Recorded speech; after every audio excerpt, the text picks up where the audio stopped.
Okay, it is 3 o'clock on December 2nd, 2019, and this is the meeting of the City of Palm Springs Architecture Advisory Committee. Please silence all cell phones and pagers. Planning Director, roll call, please. Certainly. Member Walsh? Here. Member Payline? Here. Member McCoy? Here. Member Lockyer? Member Dosey? Present. Vice Chair Rotman? Here. Chair Jakeway? Here. We have a quorum. May we have a staff report on the posting of the agenda, please? Mr. Chair, the agenda was posted on Wednesday, November 27th. This meeting has been noticed and posted in accordance with state law. Thank you. Does the committee have any revisions to the agenda? I would like to ask that item number 4, LA Construction on behalf of Valley Vista for a major architectural application for construction of a 2,496 square foot single-family residence be moved to the consent agenda. I'll second. Any other revisions or questions? Do we have a motion to accept the agenda? Accepted. Second. Second. All in favor? Aye. Aye. Thank you. Since this is a public meeting, audience members are permitted to comment on any issue that is within this committee's purview. Comments on an item appearing on today's agenda are made at the time that that item is presented. If you want to speak on an item that is not on today's agenda, you may speak now. Each speaker will have 3 minutes. Seeing no one wanting to speak on something that is not on the agenda, let's the committee move to the minutes from our last 2 meetings. Do we have any comments, changes, or corrections to those minutes? I have none. Motion for, and so our first agenda item, and then will be the consent agenda, will include approving the minutes of those 2 meetings and also the approval of item number 4 as a consent calendar item. Correct. I so move. Second? Second. Moved and seconded. All in favor? Aye. Aye. Thank you. Is anybody here for item number 4? You're approved. Yes. And I'm sure you don't want to sit through our entire meeting, so.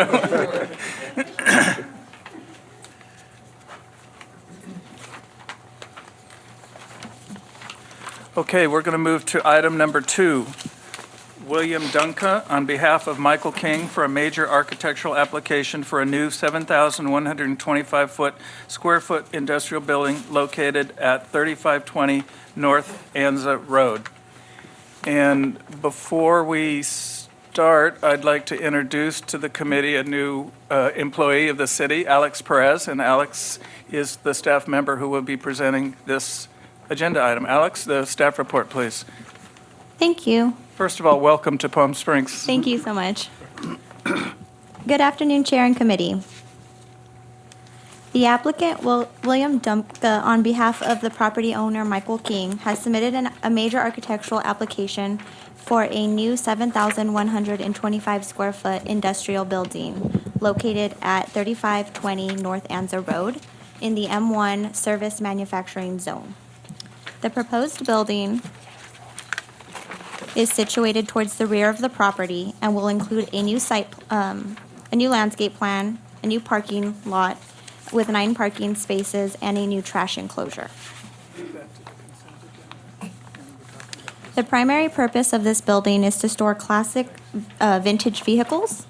Therefore, the floor plan is very open concept with not any interior walls within it. The building is made from conventional steel frame with painted insulated metal panels and a simulated stucco finish, the color of sandstone. A large glazed window, gray metal roll-up door, and a yellow metal entry door with a metal overhang are located on the front elevation and will be visible from the public right-of-way. The elevations to the north and the south won't be seen from the public right-of-way, but they'll be in between 2 existing industrial buildings.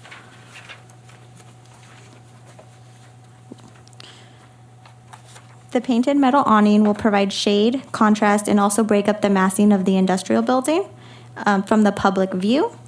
Air conditioning equipment will be placed at grade and will be concealed behind the building at the rear. Roof parapets will hide any venting and piping, and no roof-mounted mechanical equipment is proposed.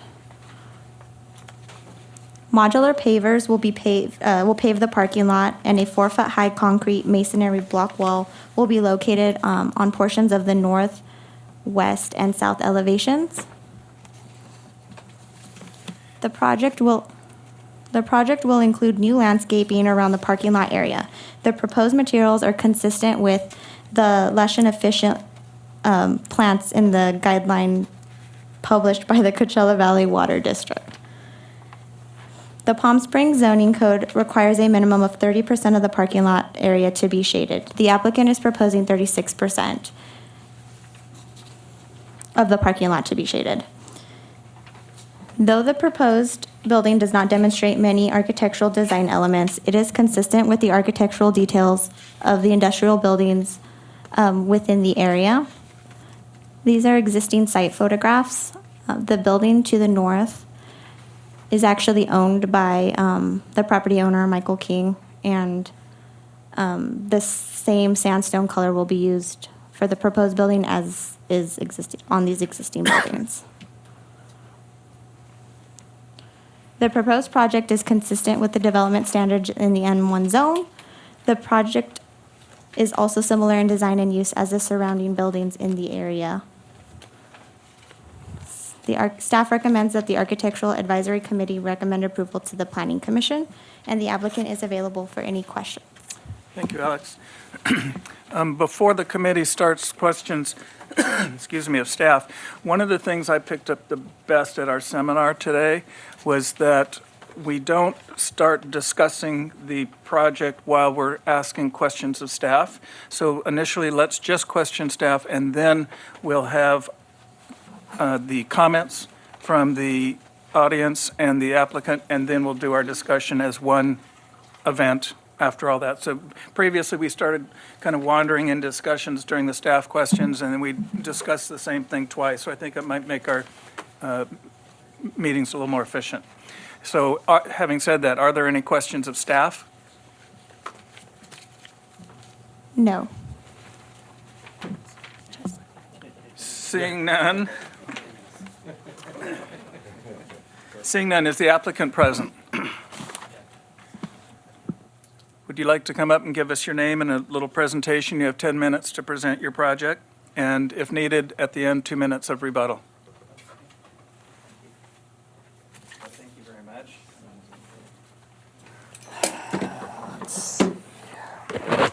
Oh, it's red.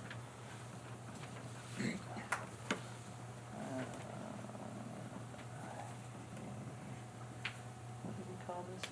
Well, we call it MC storage. All right. I'll sit down. Can you hear me? Yes, give us your name, please. The name is William Dumka. I work for McGee Sharon Architects in San Diego, and we're doing projects like this. We do homes. We do a little bit of everything.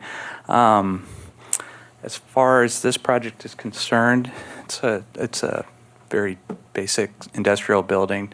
The idea behind it being a steel frame, an open expanse inside with a large envelope, and with the architectural detailing all being reserved mostly for the front. Of course, the landscape is a significant part of for contrasting that and providing some greenery and some views beyond the building as well. I think we've kept it in the context of most of the buildings in the neighborhood as a low-slung building with industrial features. The features are being primarily metal, which is great and standing out in the desert. It will consist mostly of this panel system, which has a vertical seam in it. And currently, this is what we're looking at. It's designed by a metal span. The panels are basically a quick assembly, with the fabrication on the property line probably being from the inside out. We are concerned with the space in between the buildings, but that's easily resolved. Also, there's a 1-hour rating in there, so we'll put a couple layers of chipboard on the inside. I think this pretty much represents the sandstone finishes. The other colors, the orange that you don't see in the elevation right now, but it's the idea is, of course, to continue the building that's to the north of it and to keep it all, again, in context with the owner's approval and consent. Keep it very simple. The storefront window is there to provide some relief to that facade. You may be able to see out of it, but it's an opaque window generally. We're looking at a spandrel glazing. And the roll-up door will have a flat slat feature, you won't see a bump in it. That's the intent. So it'll be a very modern, contemporary look. Otherwise, we'll paint out the rest of the features to match the building color, except for the exterior lighting, and the concrete will contrast with that. Where we have the trash enclosure, we're looking at a shot blast finish or something to give it, again, some more texture to match the landscape features. I think that covers it. Oh, and as far as the pavers are concerned, the idea being those are permeable pavers that our civil engineers looking at to help with the drainage on site. Answer any questions? Any questions of the architect, applicant? John? Sure. McCoy? In, let's say, sheet, well, in the elevation up here, you have 2 light fixtures spec'd out at wall pack. And then your other elevation, you have 3 at a different location. Yeah, Can okay. you tell me what you're doing? It might be as many as 3. Clearly, the renderer and I didn't have a full-on discussion about exterior lighting. In fact, there'll probably be exterior lights on the side elevation and the rear elevation for safety concerns as well. There'll be downcast lights. Gary LaSalle is actually an electrical engineer. He could probably speak more to that if you like.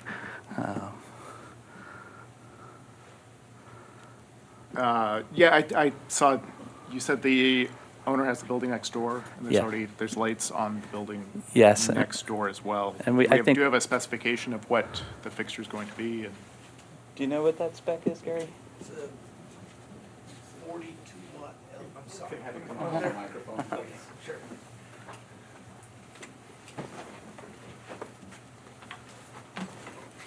First, give us your name, please. Gary LaSalle.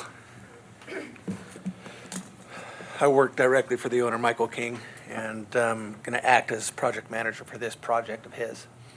Pull that microphone a little closer to your mouth, please. Sure. Thanks. So those wall packs are on the existing building right now are 42 watt LED, 4,000 Kelvin color. We would probably go with the same one. It's a Lithonia brand light fixture. I couldn't give you the model number at this point. And then you said you're going to put them on the back of the building, which has 9 feet to property lines. So you're planning on lighting the neighbor's property? No, that would just be for the exterior door, mostly, just Okay. to provide, and also for servicing the units in the back, Okay. if at night. Yeah, just, I don't want to see, I know there's a lot of lighting in this neighborhood, and I understand where people go and just start pounding them up, but keep it to useful levels, not just putting up lights for putting up lights and calling it security. I gotcha. Any other questions of the applicant? Robert? Yeah, talking about the lighting, so on both the drawing and this rendering, you're showing a fixture above the canopy, and the rendering indicates that it's a downlight. Or wall. So what's the surface material for the roof of the canopy?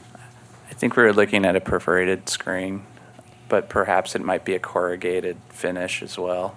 So we can get it corrugated with a screen, it'll filter the light through Okay. if necessary. Okay. I hear you. It didn't seem like it was going to be very effective if it was a solid Right. canopy. Right. And then the window, I think you said is spandrel, but you expect that you'll be able to get some light transmission into the space? Well, we haven't gone through a full discussion with the owner on that, but I think the idea is that you won't be able to see in, so you might be able just to see out, if Okay. anything. I did bring a frosted glaze that would kind of give the idea. Obviously, you can't see me and I can't see you through Right. that. But there are other materials that provide just reflective surface, but I think the opaque is a better surface myself. Okay, all right. And For then privacy. there was a comment in the staff report about the ADA access. Mm-hmm. And can you talk a little bit about what the challenges were to meet that accommodation? The original design showed the building going all the way out to the south property line. So we brought it back 5 feet for the fire emergency access, actually, to that back utility door.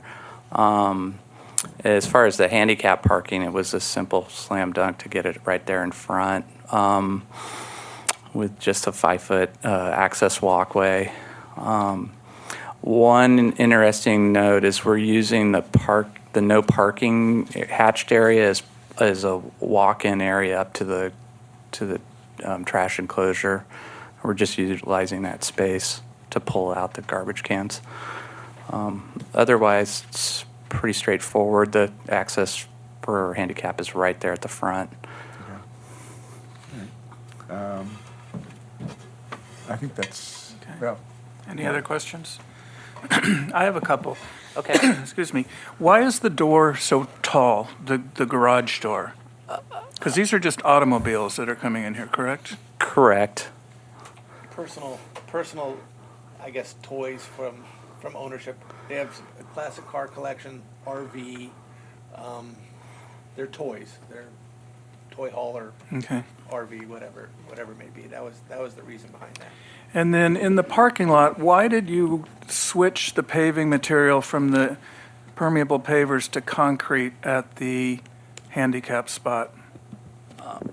We're concerned with the challenge of pulling out the containers themselves. We're not sure if the permeable pavers will withstand it. Also, it'll be really rough on whoever's trying to pull it over those So pavers. is the plan then that the dumpster gets pulled out, rolled up to the parking lot, and then the trash truck would have to come into the parking lot, or would the dumpster be rolled out to the curb? I think we could work it out where they can pull into the parking area, and then they'll just load it up right there on spot at the edge of where it says no I parking. would, so you're wanting the smoother surface just so it's easier to roll, not concerned about the weight of the truck? No, not the weight of the truck. Also, it's for handicap access. If we had an uneven surface, it would be hard to do the wheelchair rolling on that.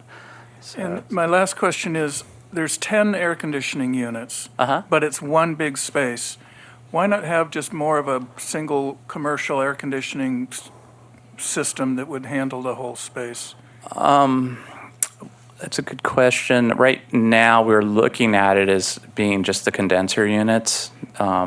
We had an original design where there was a lot more going on, and we could probably scale back the condensers.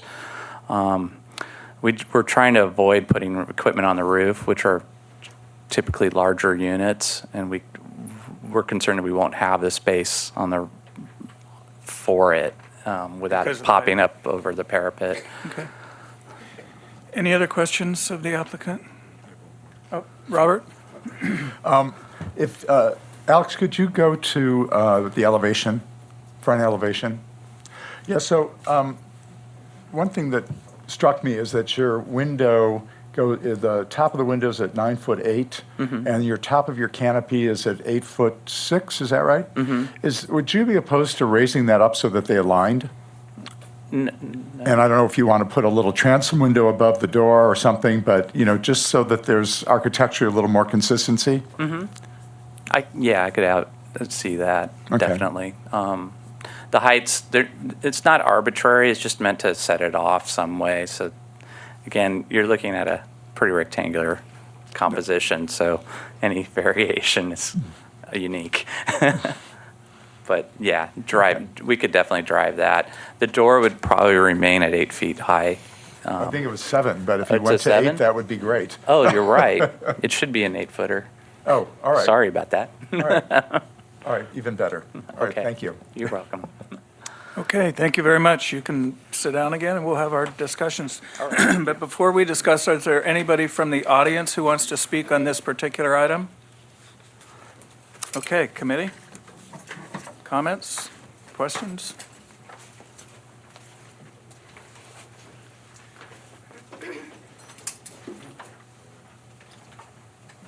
Sean, you have something? Okay. John Walsh, any questions or comments? Okay. My comment, well, let's go to Steve. Nope, no comment. I think it's, I'm sorry, Yes, Tom. okay. I just have a couple landscape recommendations. Number one would be that they include some additional boulders between the sidewalk and the screen wall for the parking lot. Some additional boulders and accent plants similar to what's shown in the rendering. Secondly, that the acacia neura, rather than being 25-gallon, it would be a 24-inch box tree. And recommending 3/4-inch rock rather than the decomposed granite. And then thirdly would be, in the rendering by the window, they show more of an accent planting area with lower, accent shrubs and some boulders. And in the plan view, they show 2 trees. I don't really think the 2 trees are necessary in front of the window. So I would like to see that area more reflect what was shown in the rendering as well. Okay, anything else? Thank you.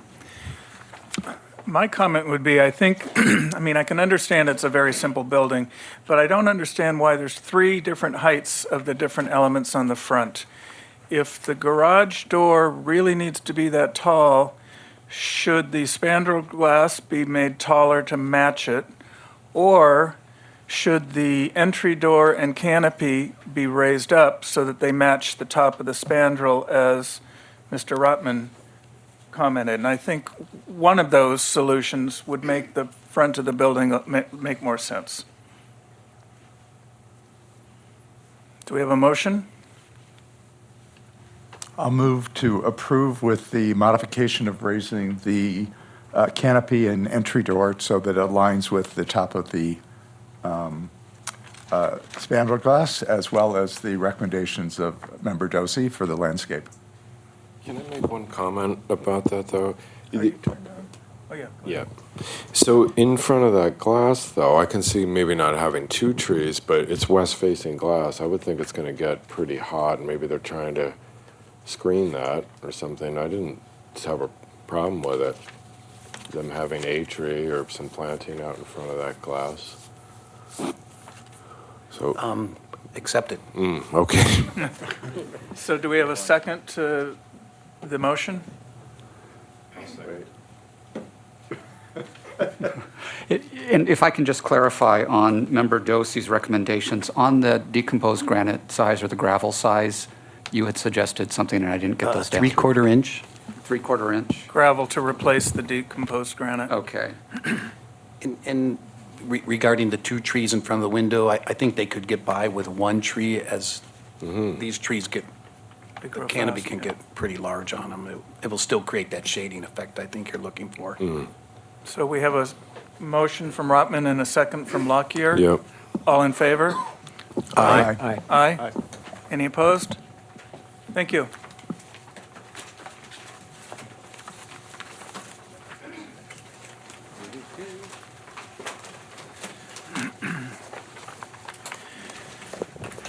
Thank you. Thank you, Alex. Good work on your first.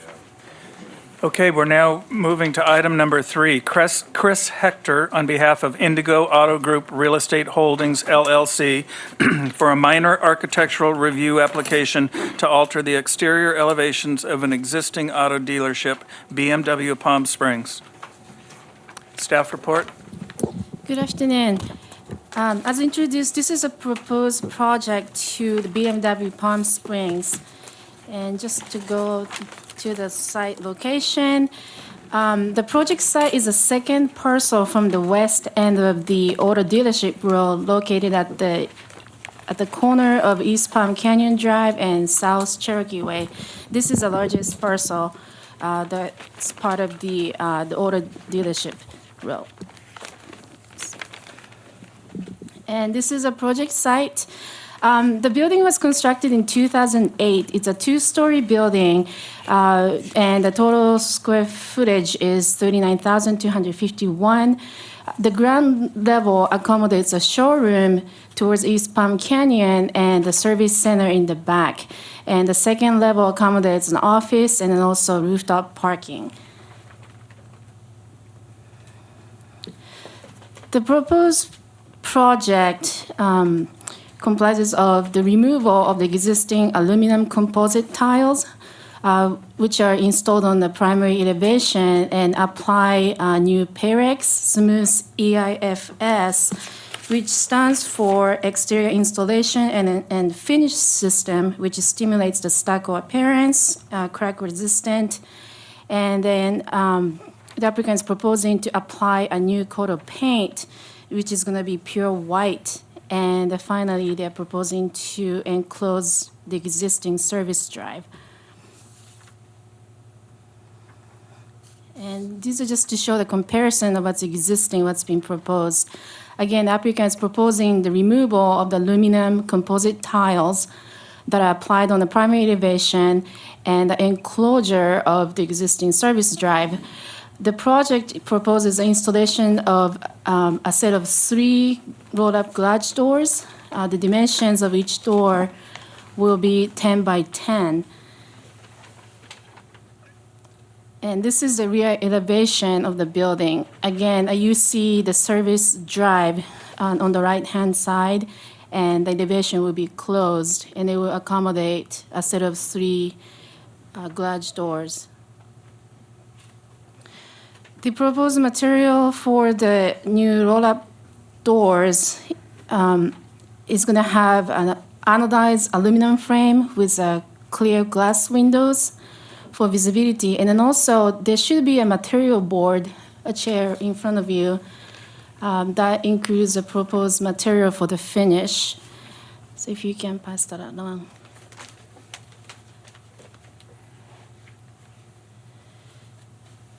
This proposed project is necessitated by the extreme local climate. Applicants proposing to enclose a service drive to provide climate-controlled area where customers can drive in. And so considering the nature of the activities that the business conducts, what's being requested is reasonable. And also staff finds that the proposed materials and colors are compatible with the existing architectural elements. And lastly, and most importantly, staff finds that the impact of the project is not going to be significant enough to alter the character of the building and its surroundings. And considering these elements, staff recommends the staff recommends AAC approval as submitted. And this concludes the staff presentation, and applicant is here if you have any questions. Thank you. Thank you, Noriko. Does the committee have any questions of staff? John Walsh. Enrico, I understand one of the drivers of the enclosing of the service bay is to get a climate-controlled environment. Why is there this proposed replacement of the aluminum panels? Do you know? It is my understanding that the corporate is requesting the removal of the panel just to achieve a modern, sleek appearance of the building. An applicant can probably explain better about the intent of the company. Any other questions of staff? Thank you, Noriko. I know the applicant is present. Please come up, give us your name. You have 10 minutes to tell us about your project.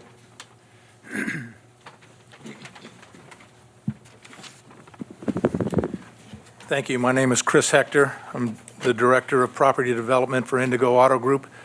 A little history on this building. It was designed in 2006, built in 2007 to the initial corporate image required by BMW North America. At that time in designing this building, BMW, I'll say the German architecture wants a rectangular or 90-degree angled building, nothing round, nothing radiused. At that time, working with the Architectural Advisory Committee in the Planning Department back in 2007, we came up with this design, which was well accepted and approved by the city fathers. At this time, we are requested to remodel the interior of the building, which by BMW, which brings up new furniture, new tile, new ceilings, et cetera, new layout. And with this, they have requested, with our approval, that we enclose the service drive due to the heat out here. It'll be conditioned. Those doors that you've seen are Rytec high-speed doors that are sensored that open in 2 seconds, and the minute the client comes in, customer comes in, they close right behind them because it will be conditioned. They also wanted us to eliminate the ACM panels on the outside. They have said they will accept the recommendation of the architectural committee on whether they accept this or not. Again, the building right now, 3/4 of it, the entire back and on the west and east side are now this smooth plaster finish, and they want to eliminate the ACM panels on the front, which would then eliminate what we have existing are horizontal and vertical control joints. They want to eliminate the horizontal, which is going to make it just, look like a big white building, even though the contour of the building, what we call the wing in front, will stay the same. So that's a little history on how the building was approved and designed back in 2007 and what BMW is requesting now. Chris, so that I'm clear, are these panels being removed also, or just down here? They would like all the panels, which are on the front, where you pointed up above the wing, on the wing itself, and can I get up and point? Yes. This is somewhat of a football point up there. Oh, I'm sorry. This element here is on both ends, and it is somewhat of a radius point football where there's corporate offices up there. So they would remove it here, along the front, along the back, and there's also silver panels underneath this wing that go back into the glass line. So they're requesting that we remove all of that. So when that football that you described returns to the side of the building, at that point it switches from the panels to plaster? Yes. Thank you. Perfect example right there.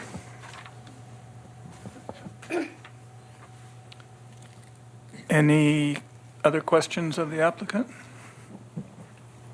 Can you talk a little bit about the service bay, the enclosure, how if a customer drives up, does some customer service representative come out to open the doors, or how does that all work? These doors will go here. There'll be 3 on this side, 3 on the back. Again, they're Rytec high-speed doors. So there's sensors out here. As a vehicle comes up and you can set it, whether it's within 20 feet, 10 feet, whatever, it senses a car coming in, the door automatically opens and they drive right in. The door closes right behind them. This being a conditioned unit, a conditioned space in here, anything slower than that, the conditioned air goes right out. And do you know, are there various heights that are available for those doors? I mean, you've got it called out as 10 feet, but do they come as 12 or 14 or? I'm not sure. We've always used tin. I just built the Porsche store. I don't know if you're familiar with it, right next door. It has the same doors. They're 10 feet. Okay, thank you. What happens to the exhaust in there? Inside, once the cars are still running and We have exhaust in there, exhaust fans in that draw the carbon monoxide out. There's also conditioned units that will put the conditioned air in, and there's also exhaust. interesting. I had a question. Is the east-facing wall, is that already a solid wall that holds the canopy now, or does that have some infill material? By east wall, you mean this? Yes, sir. Right now, they're plaster surrounded columns, and there's an opening space in between, which we will go ahead and fill in, so it'll become a solid wall. Okay, and what's the material that would be the infill? It would material? match what's there now. This is smooth plaster and Okay. acrylic coating. Thank you.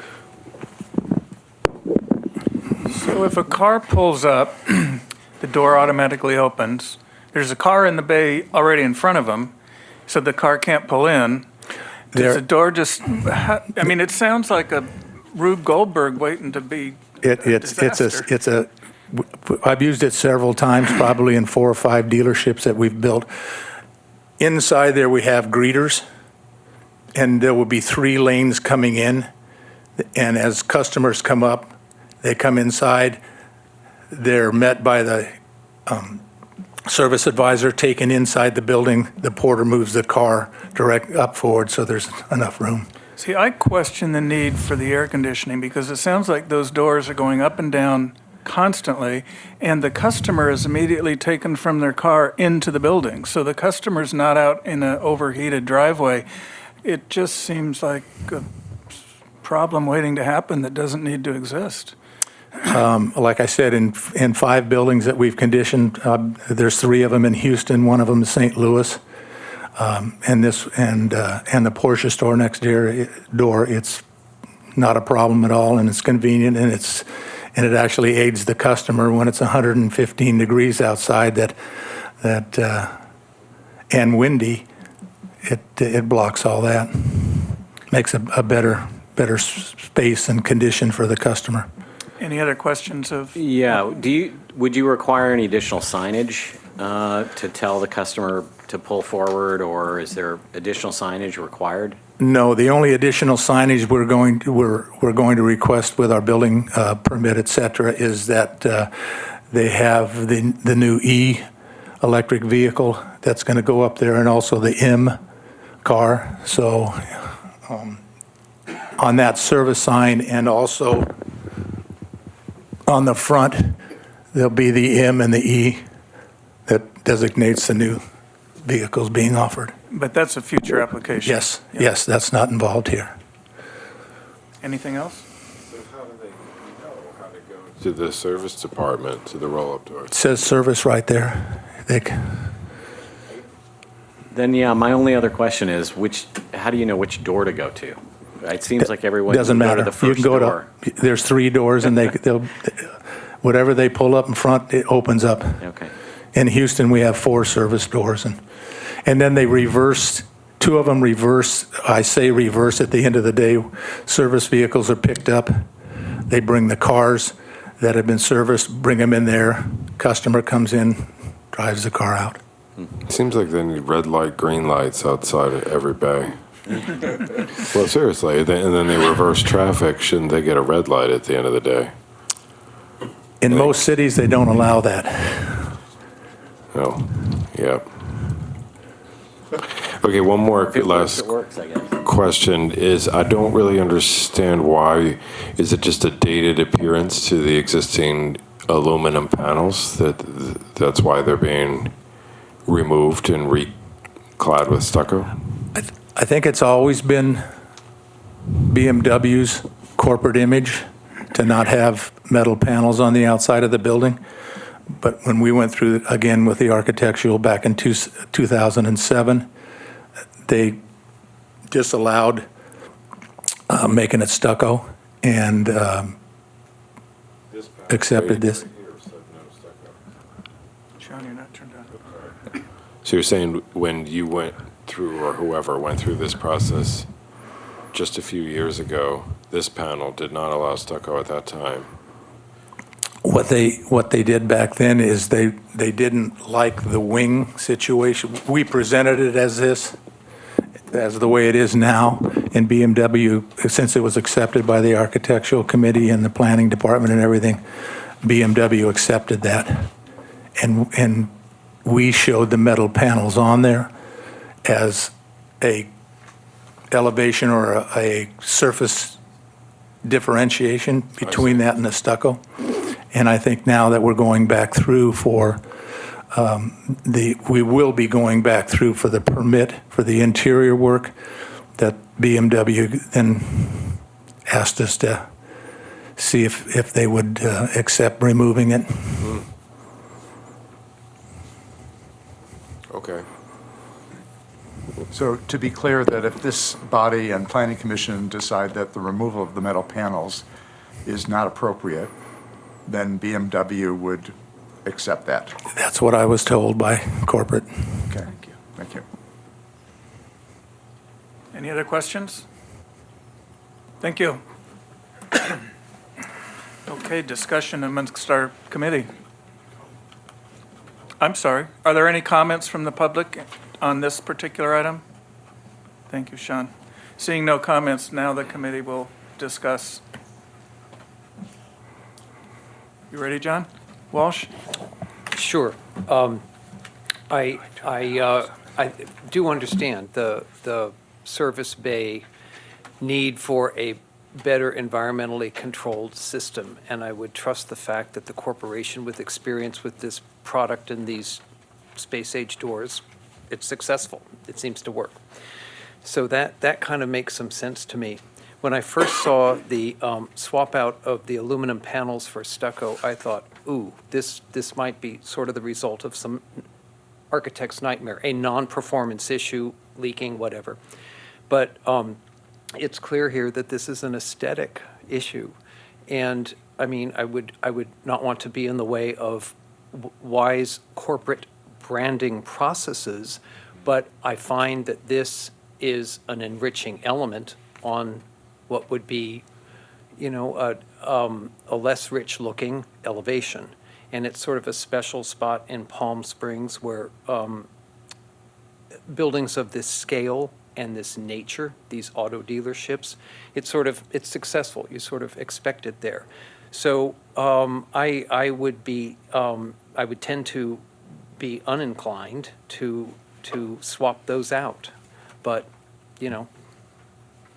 it seems to be the choice of the owner and certainly a less rich aesthetic, but nonetheless something that is in alignment with what their business goals are. I could support it. Thank you. Any other comments? Sean? So I tend to agree that I feel like the panel, it is a richer quality material. I wrestle with whether it's a dated look, looks a little bit corporate now. I don't quite see how, oftentimes stucco we think of as a solution where we couldn't really think of another good solution for it, and so it becomes stucco. Same with drywall on the interior of a building. And although sometimes it's a matter of budget and something becomes stucco or we really want it to because it needs to be a clean monolithic surface, I don't know that a cleaner monolithic giant of a building here enhances this product for the city.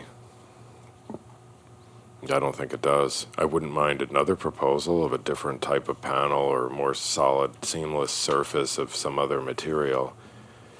But I feel like it's a degradation to remove these panels, frame it or fur it out with some kind of hat channel or furring strip and stucco over it. Look at poor framing or something underneath, or even if it was straight, it just feels like just another stucco giant box in the city. I see that as an upgrade. So open to other ideas, not really feeling like the stucco would be a good solution for us. Other than that, I also trust, I think they're, if they've got it figured out, the traffic in the lanes with the garage, Sounds good. Flynn, just to confirm, we're not discussing any landscaping issue or signage issues? No, they aren't proposing any changes to the landscaping, and signage will come in under a separate permit. So all you're looking at today is the change in the exterior finish and then the enclosure of the service bay. Tom Dosey?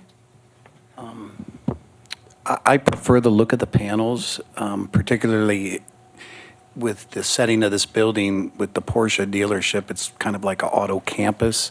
And that particular building, I felt took some cues, in the material selection on that. So I feel that this is compatible with its location and gives a nice look.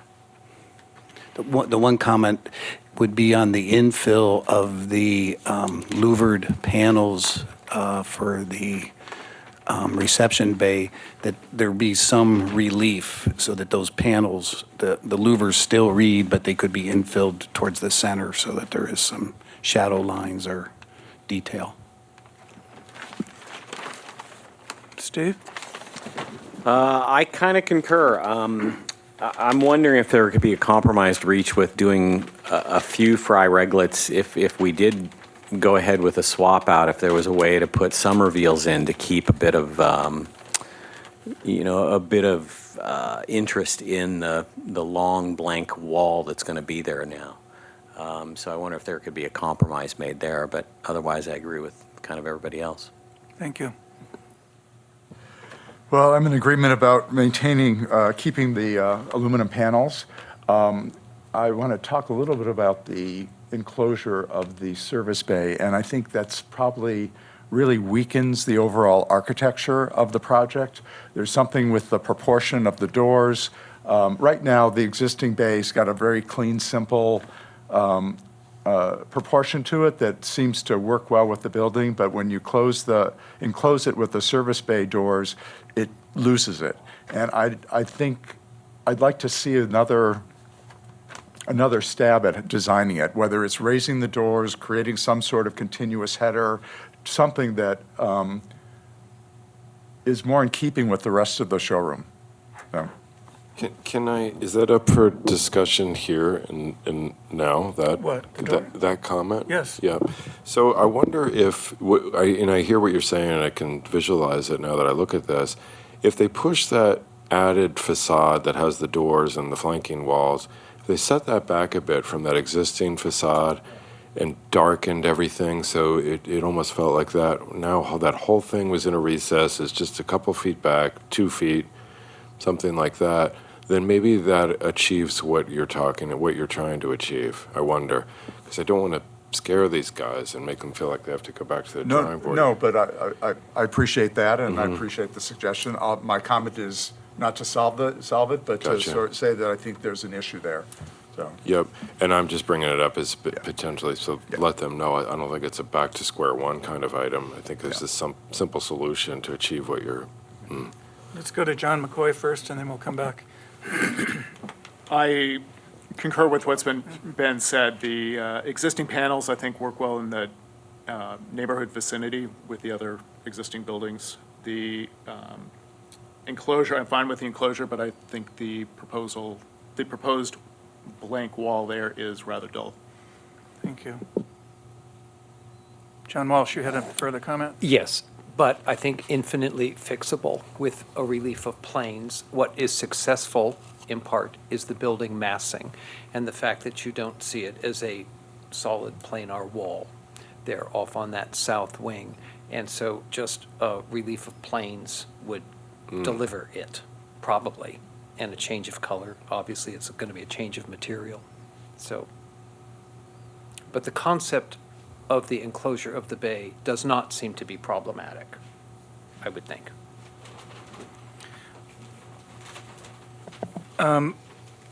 When I first saw this, I couldn't support either of these proposals. First of all, it's a totally unique building for Palm Springs, very modern, and so I think the panel system speaks to that architectural style. I agree totally with Member Rotman's comments about the drive-through, that now it's got that very elegant overhang that ties in with the rest of the building. And suddenly, from what we've seen in the initial proposal, it looks like somebody out in the poorest part of town just enclose their carport, and there's nothing elegant about it. I think the solutions that have been suggested could make me accept enclosing that bay. I can't see taking the metal panels down and going, I think it's 2 steps backwards to go to stucco for the style. I think this is a unique building in our town, and I would like to see it remain as close to what it is as it is. Do we have a motion? Oh, I'm sorry, did you have another?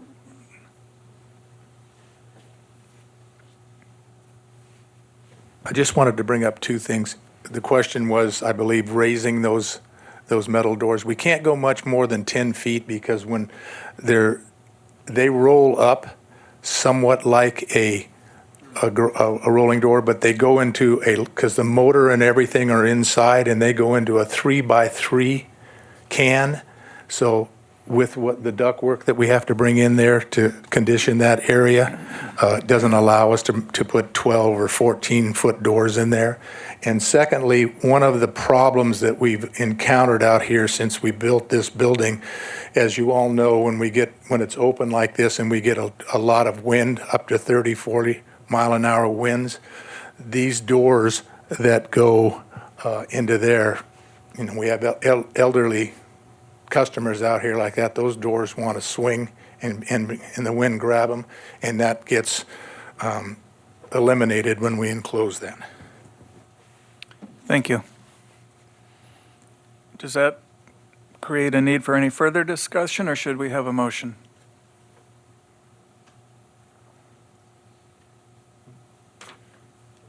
Robert? Before we, Any question? Go ahead. yeah, we make a motion, I'm wondering whether, and maybe this isn't the appropriate time to bring it up, but maybe there should be a subcommittee to kind of review revising the service bay enclosure.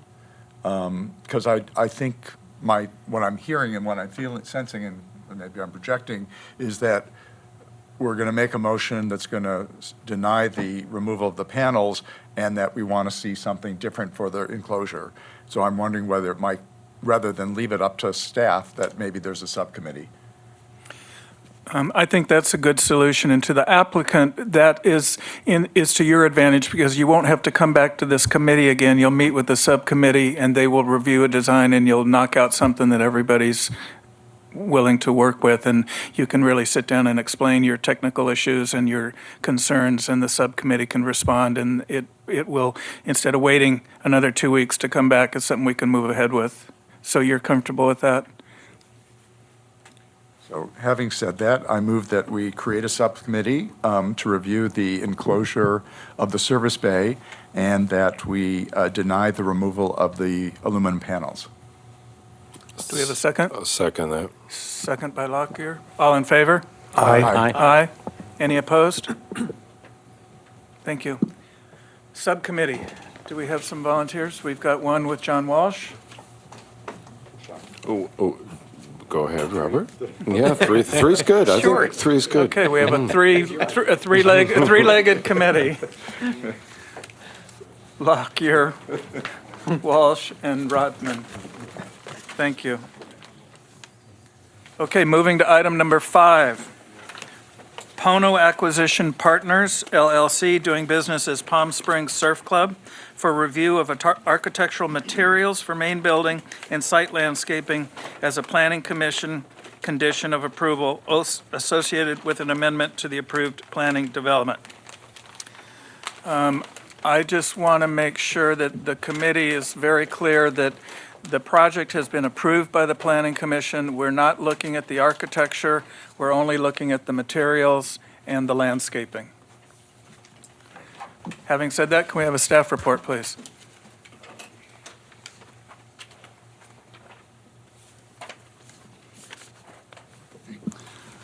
Thank you, Chair. What I'd like to do is to start off with some discussion of what the project is, and then where the Planning Commission has reviewed it, and then go into the architectural materials, and then finalize the landscaping.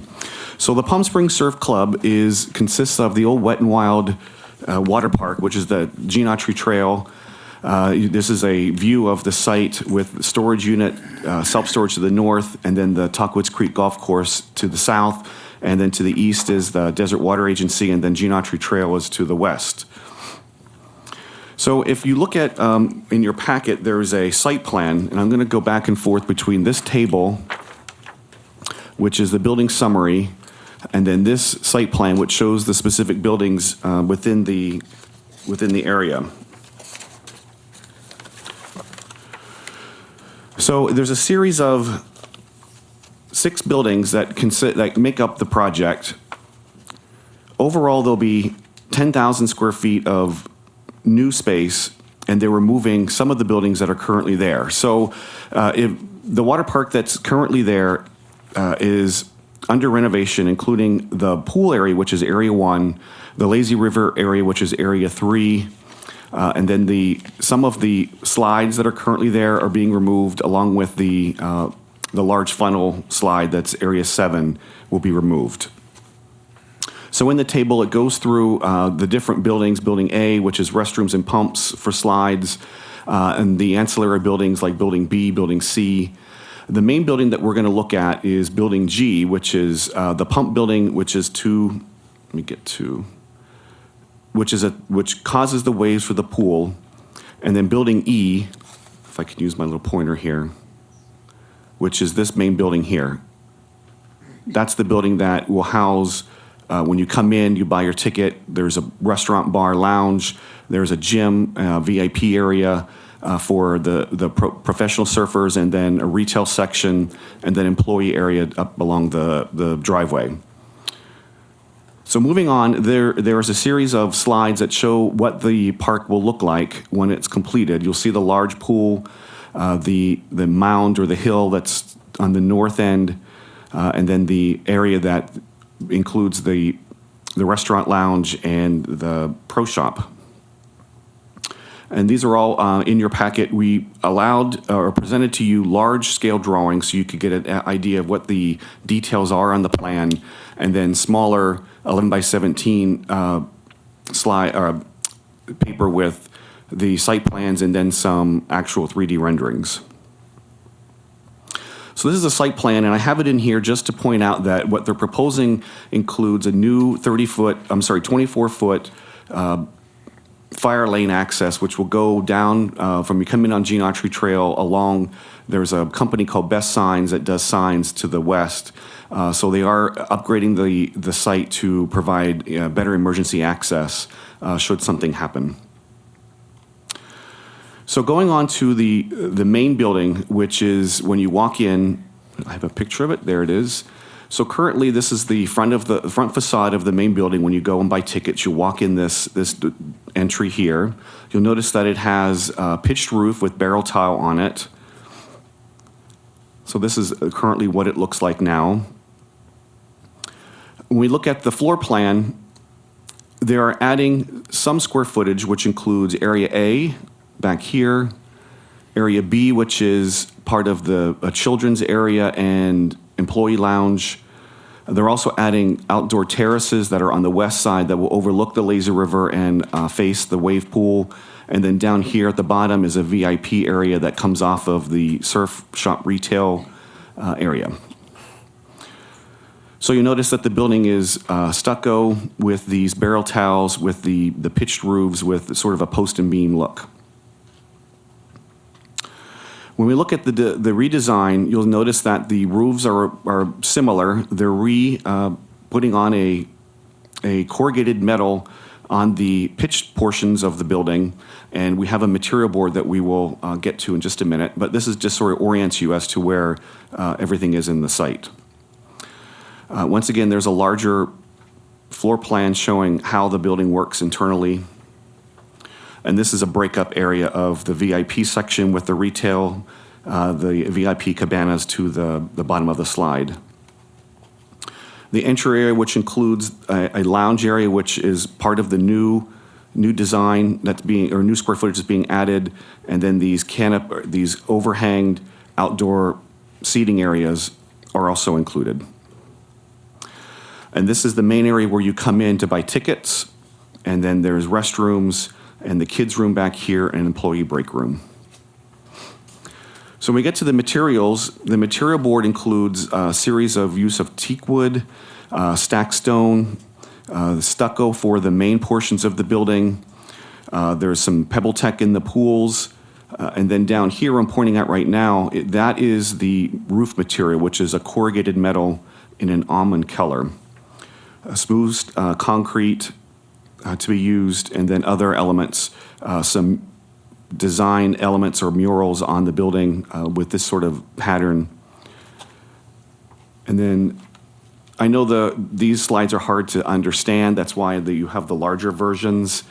But this elevation here that I'm pointing at now, this is the west-facing elevation, and this includes the area that is being added for the extension of the restaurant. So this is a glass facade that will open up to the pool areas in the park. And once again, these are the front elements when you walk in of the pitched roofs. And then there's a series of other ancillary buildings that are throughout the site, and they'll be using the same materials and be consistent. So staff did not present those to the AAC, but knowing that they'll be consistent and they use the similar materials. They're like little restrooms that are around the site, little pool bars that will be of similar materials. So moving on, this is sort of an asymmetric of the floor plan. Once again, the areas that are being added is what I'm circling right here, which is sort of like the yellow tables, and then the outdoor patio area, the VIP cabanas, which are up here to the right, and then at the very bottom, this is the restrooms and a kids area and an employee break room. You'll notice that there's some discussion of the pump house, the pump building. The pump building is existing. Part of it is that they're renovating currently, and then they're adding 2 new pump buildings that together in unison will make the wave for the riders, the surfers. And that includes Area B, Area A, and these 2 buildings on the side, and we have a better drawing of it here. So this shows the blower rooms that will be added. The heights on the building from grade to the top of the sort of the swoopy element is 20 feet. And this is not visible from Gene Autry Trail. There's a large mound that includes you come off the bridge on Gene Autry, there's the Talkowitz Creek Golf Course, and there's quite a bit of distance. So this pump house is not visible from any street. And this is a kind of a design of what it will look like when it's finished. So moving on to the landscaping, they've divided the landscaping into several sections, including the entry monument, which is the most visible portion of the site, which will be off of Gene Autry Trail, the entry driveway when you drive into the site, the park entry towards the parking lot over here, and then includes the dining entry and the VIP entry, and then the internal park landscaping. And you received large-scale drawings of the landscaping to help with the detailed sections. So there is an existing parking lot that areas that are missing trees within the finger islands or trees that are in bad shape or need trimming, they will accomplish that and replant with shade trees. In this case, they're Palo Verde trees where needed to provide shading for the cars. You'll notice that there's a back parking lot that has no landscaping. Could be future development, and staff is not requiring them to upgrade that parking lot at this time. So in your packet, there is a plant palette. Staff is making one recommendation that the plant sizes of the plants be no smaller than 5 gallon. You'll notice in some of these legends, you'll see that there are plants of 1 gallon. Staff doesn't think that those would survive, and we want them to be at least 5 gallon. So through talking about the front entry, this is a 3D rendering of what a sign could possibly look like. This is not the sign that they're proposing. That's mainly just for placement and location. But you'll notice that there's the mound that's behind it, or the hill currently where there's some slide elements that one is being removed, but I think the the ladder element will stay, but this is to get a feel of what the sign could look like at that corner. And this is what it looks like now. So the large trees, and you'll notice some of these trees are tall, they've reached maturity. They'll be evaluating each of these trees to see if they'll be left or if they need to be removed and replaced with other trees. But this is showing the front entry with the wall with the gate around it. The sign element will be removed, and this will just be cleaned up. Another slide showing what it currently looks like. So in the landscape plan, it shows the planting of larger trees, date palms, some fan palms, some palo verdes, mesquites throughout the front entry area. And obviously this is the most visible. There's a series of grasses, agaves. There's some other yuccas that will be used. The driveway that comes in, and I'll go to a picture here. This is what it looks like now. It's a little bleak on the north side, which is on the left. They'll be landscaping all of that and making it more of a boulevard, so when you come into the site, it is inviting. This is the entry area right here that goes into the main ticketing area. This also shows the type of materials and the themes that they'll be using, which is a lot of wood for the upper elements, and then the stucco, white stucco, cleaning up the whole site. It shows the lighter wood is where the restaurant and lounge is, and you can see they have a sign there that says eat. And then over to the left is the surf area, where if you are a professional surfer and you want to surf, that's where you would enter over there. This slide is coming down the driveway. This is the back of where the new kids area will be, which is over here. And then this is all restrooms, and this is the back of that. And the entrance to the surf club, which is the VIP area and the retail shop.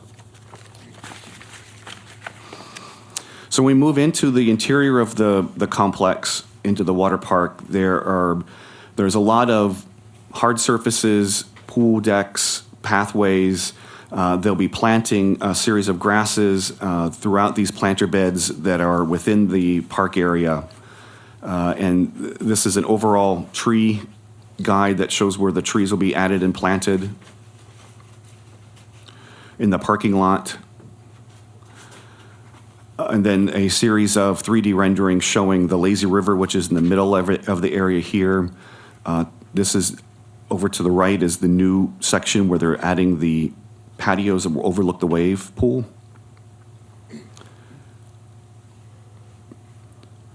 There are some slides showing the type of materials that will be used inside the building, which they're also using outside the building. And then, as I mentioned, the other ancillary buildings like the little pool bars, cabanas. This is VIP cabanas that have their own plunge pools that will line the wave pool.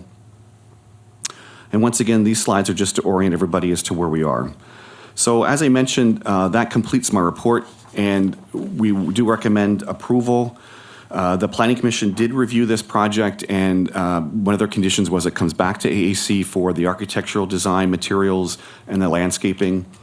The Planning Commission has already discussed things like lights, sound, hours of operation, those types of items which the AAC will not need to discuss today.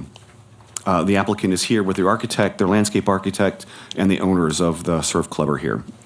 Glenn, if you could just clarify for me, again, we're not reviewing the architectural style of the building, we're reviewing the materials that compose that style.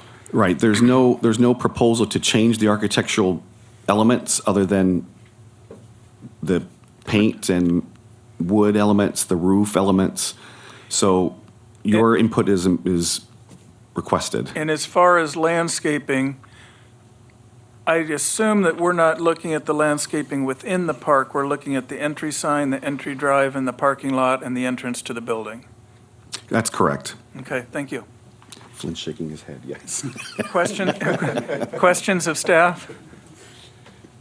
I have one. Yeah, Sean. I'm not 100% clear, Glenn, on, I thought earlier in your presentation you said they were just keeping the existing Palo Verde trees in the parking lot and trimming them and no proposed new trees, but then later you pointed out this sort of blue dotted up plan and mentioned that these are the trees they're proposing to plant. Right, sorry, let me clarify. So there are existing trees, that some of them aren't Palo Verdes. I don't even know what kind of tree they are. They're like eucalyptus, or they're trees that have outlived their life that they need to trim and see if they're going to have to remove them.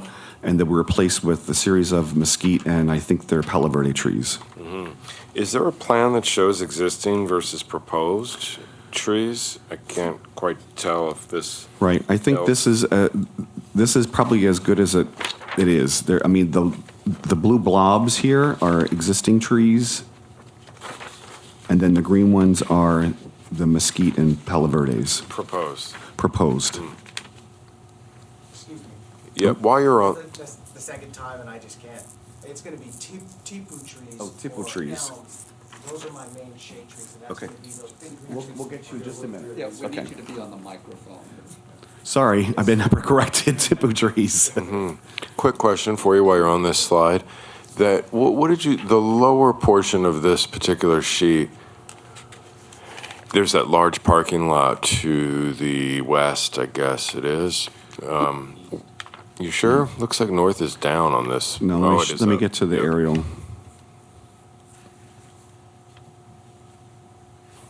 There. So it's an extension of the whole parking lot goes from west to east. And yet. West to east. Yep.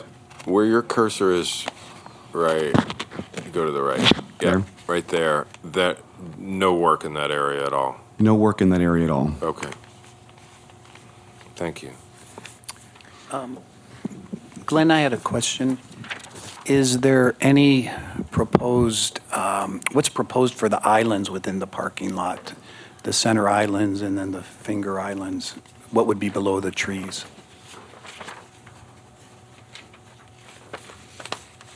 Is there any rock? I think there's just DG now. There's just rock, right? Yeah. Right. So I guess I'll have the applicant address that. Okay, thank you. Glenn, could you go to the rendering of the front elevations and show us where each of these materials exists? Or maybe even on multiple, but I'm most concerned about what we're seeing from the entry drive and from the parking lot.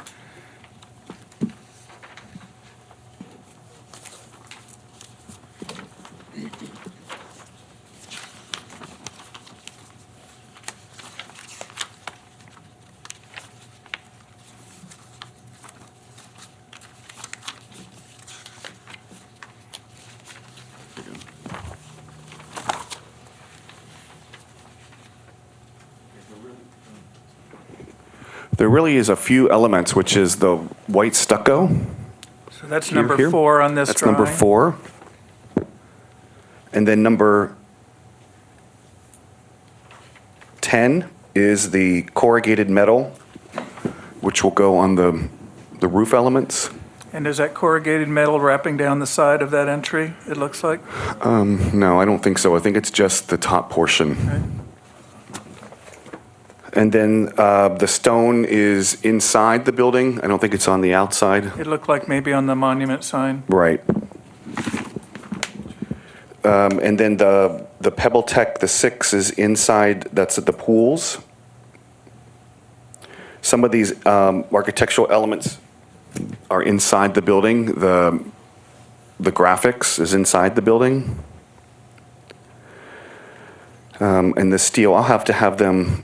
Number 1, the wood, is that on the exterior or is that just on the interior?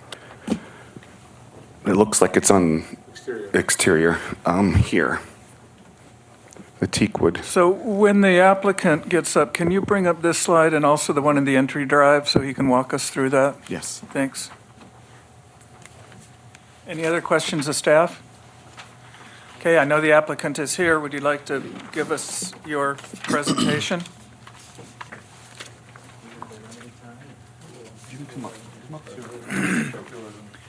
Yeah, and we can talk to each of you if need be, so we'll start with, I think, maybe the architect. No, my name's Eric Munoz. I'm one of the owners, and I'm also here with James Willis, another one of the owners here in the blue. Robert's our architect, and David is our landscape architect. I'm Director of Development and Public Affairs. We're happy to be here. Thanks for having us. And I'll just give a quick intro, and then you can get into the more technical questions. But we are basically taking the existing water park and trying to, revamp it and give it some new life. It's been dated, and we are having a water park element. The leading edge of our attraction is going to be the wave pool, and then we have the restaurant and lounge. So those three elements comprise the Palm Springs Surf Club that we want to, present and bring to opening.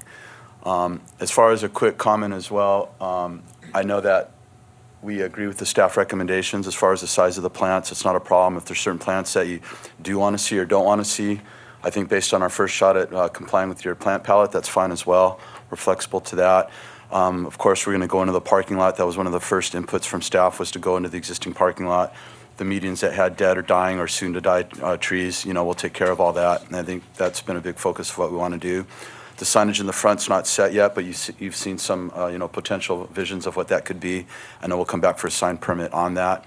And as far as I understand, the focus is narrow as far as the materials and the landscaping that we do have. A focus on the wood and the stone and trying to have kind of a tropical desert feel to blend in with the ridgeline in the background, our location, and our use, being a water park and water recreation. So I'll just leave it at that. We'll entertain your specific questions, and perhaps David can start with some questions about what's underneath as far as the medians and any other questions, and then we can go through a review of the building materials. Thank you. Thank you. David? Thank you. My name is David Merchant. I'm the landscape architect. Maybe, we can just start at the entry and you guys can ask me some specific questions, because it's a remodel, and the biggest thing that we're doing at the entry and that sort of entry experience is we're adding these giant date palms. We'll have them at the entry. We're going to do the boulevard effect, like already mentioned.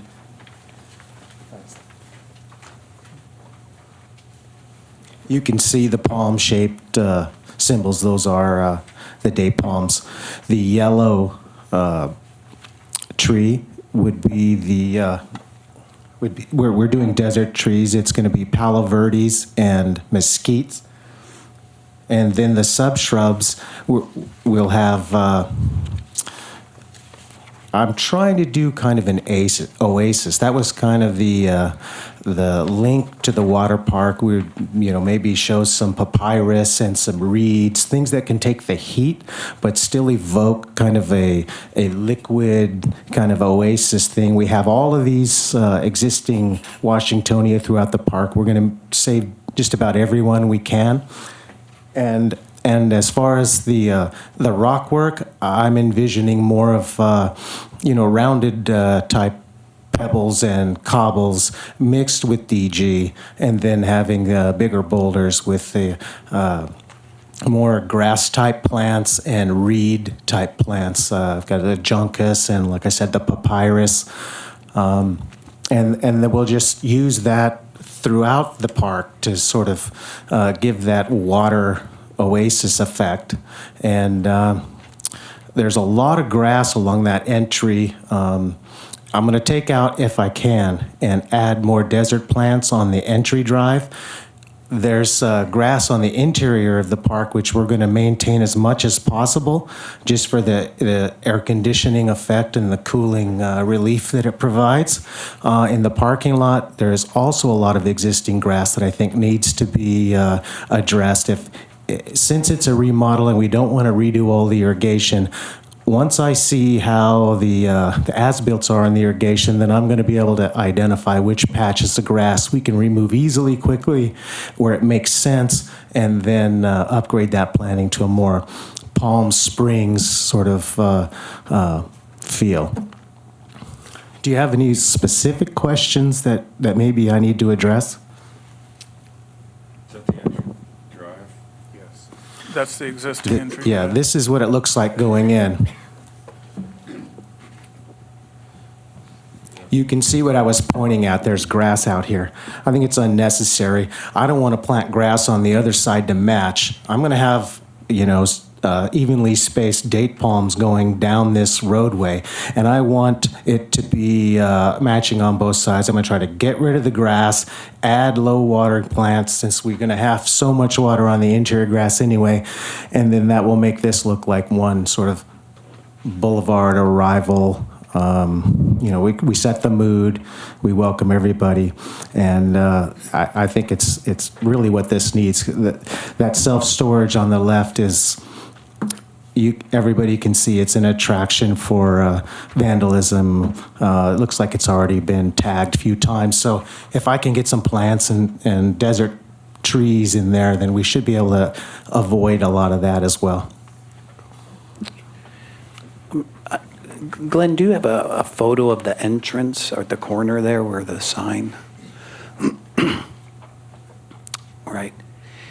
I guess my question would be, well, and number one, I appreciate how you broke. Remodels are never easy to do because you've got existing, and to try to map all this out is sometimes very difficult. But the way that you broke it into zones by the corner, the entry, and then, the organization of the plan, I think is well I done. appreciate that, and if anybody remembers from college, I'm ending up with kind of a transect here. Mm-hmm. On the slope, I'm going to do drier plants, cactuses, and agaves. The full desert suite. We've got this whole hill, and we need shade up there.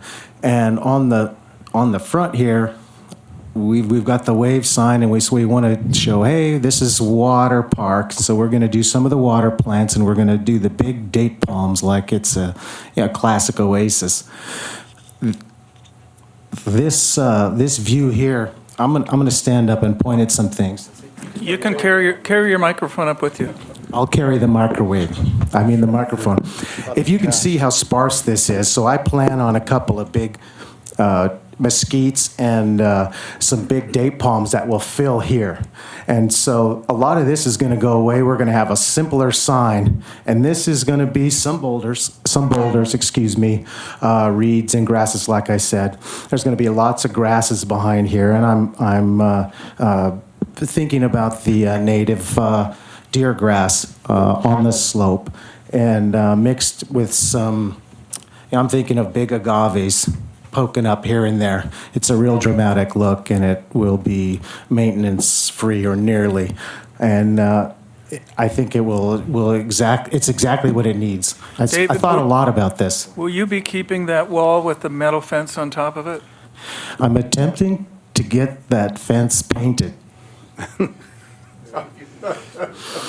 We need security, and so we have to have a fence, but it is something that needs to be addressed. We've got, if you can see what's on the screen now, that big sign will block it, and then with the plants in front, it's really going to fade away once they get their natural size. I guess in reviewing it, and I appreciate your comments, right now the plan calls for the date palms, and it's calling for them at a 14-foot height. And my recommendation is to create that effect that you're trying to, is maybe you would vary the heights of the palms so they're not like a regimented height, but some could be shorter, some could be taller to give you that oasis feel. I think that's a great idea. I don't want to interrupt. I would only say that the ones going down the boulevard should probably match, but at the front, I think you're exactly right. Yeah, we could vary. And then in the next slide, Glenn, that showed the streetscape or the entry drive, the photo view, all the when it was planted, they've all grown up about the same height. Was there any thought to adding some smaller or shorter of the Robusta palms to these groupings, again, to create, you could put some 4-footers, 6-footers in there, so they would be more at an eye level or car level, and then let the tall ones do their thing, but it would help create that contrast to your regimented date palm effect. Absolutely. I think we can do that. If there's space in there, I think. There is space, especially on these outlying areas and in the parking lot. There are quite a few smaller Washingtonia fan palms in there. They're not readily visible in some of these pictures, but maybe some volunteers. There's some volunteers. you can see there's some volunteers, and on the interior site, there's quite a few. If your recommendation would include something along the lines of having lower level, car level trees to complement the Yeah, taller and I canopy think ones, it's- we'd be fine it's to a work that out with quick, easy staff. fix. Sure. Absolutely. And then the only other, or do you want to go area by area as we go into the park? And I know our purview is not so much on the inside. I would just recommend reviewing the albizia tree. Okay. Sometimes Sure. out here, I mean, I've known it to be very messy, and I'm not sure that would be a great asset to the inside. And for a short time, it seems to go dormant, where it'll drop a lot of leaves, so that would just be. Good recommendation. Yeah, to review that. I like the idea, I like your density. I appreciate the large sizes you're using. I can see the effect you're going for, but maybe just review that and then. I definitely will. The reason why we settled on the albizia is because it's wider than it is tall. And I'm trying to do that as much as possible to maximize shade, but we can find another tree. They had, originally, I think there were some jacarandas planted, which is the same Would be the difficulty worst. with the albizia. So I appreciate that. We'll look into that. Thank you. Question I have of the developer for clarity. Which of the slides are being removed? If I'm out on Gene Autry right now, I see that very steep yellow slide and it has a tower. The yellow one's gone. And then the red slide that goes into the park more, is that going away too? Yeah, can we go to the aerial? Yes. The yellow and the red are going, then the two middles are staying. But the tower is staying, is that correct? That accesses the yellow slide? No, that tower's gone. The tower, everything with the yellow slide is gone, yeah. Thank- I'm wrong. Thank Because you. I there's no just reason to needed- access it, thank right, you. exactly. We're getting rid of that. But you're leaving one of the towers on the interior that's a lifeguard observation thing. Yes, exactly. Right, the funnel's going, but the tower is staying. It'll be a control Thank you. tower for the safety. Any other questions from the committee of the, any other questions from the committee of the applicant or the landscape? John? I'm clear on our purview today, but I just have a couple overview, quick questions that help me ramp up because I'm unfamiliar with this. Is this going to be open year-round? Yeah, thanks for asking. Wet and Wild, they closed, as you know, Yes. October to April. No, our plan is to definitely be year-round. Okay. So we would definitely will be year-round once we open, correct? And as I focus on this, this is surf and surfing oriented, so it's a different demographic of patron and customer, broader, more higher in age. We're casting a net over age diversity, but we do have, let's be real clear, our focus right now is definitely a really high-quality wave that's going to showcase really new technology with a focus on good surfing. However, that wave will roll to the inside, and we're also going to accommodate beginners. So while before you had the pool that you see right now, which is kind of a foam ball that would roll through, and you'd have, 85 to 100 kids squealing with joy as the water rolled over them and so forth, it's going to change to be more of an organized program of the outer peak with regimented private or public sessions, and then on the inside, a controlled beginner session. So it is more of a surfing focus, but we are retaining, that's why I said the three elements, the wave park, the water park, and a restaurant lounge instead of just having pizza and hot dogs. So those are the three elements that we want to present. One last question. You have made mention of a fitness facility or a gym open to the public or just specialty to the surfers who are coming there? It's part of the surf club, right? It's not a gym. It's not a 24-hour fitness. Got it. Okay. The idea is, it's an educational program, to eat healthy, to train, to, warm up, to, have yoga, to, do fitness in a controlled, positive, healthy manner as kind of a holistic approach to surfing, whether you're learning or a professional or anything in between. Thank you. You're welcome. Glenn, could you show us the slide of the elevation of the entry drive, please?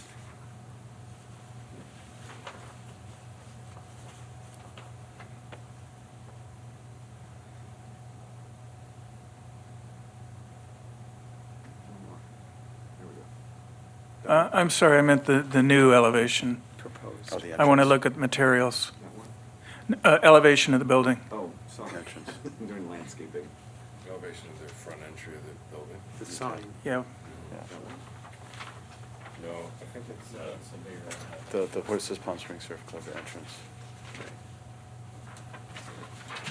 Yeah. That one. That one and the one of the entry drive that corresponds to that.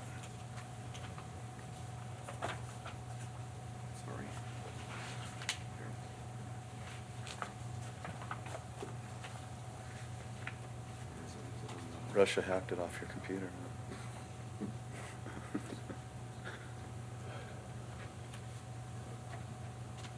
It's going to be the last one we get to. So that's this elevation, but what they want, right? Yeah, the one that they were talking off of the sign. You're showing the wood. Yeah, you know, it's just not there anymore. There it is. There.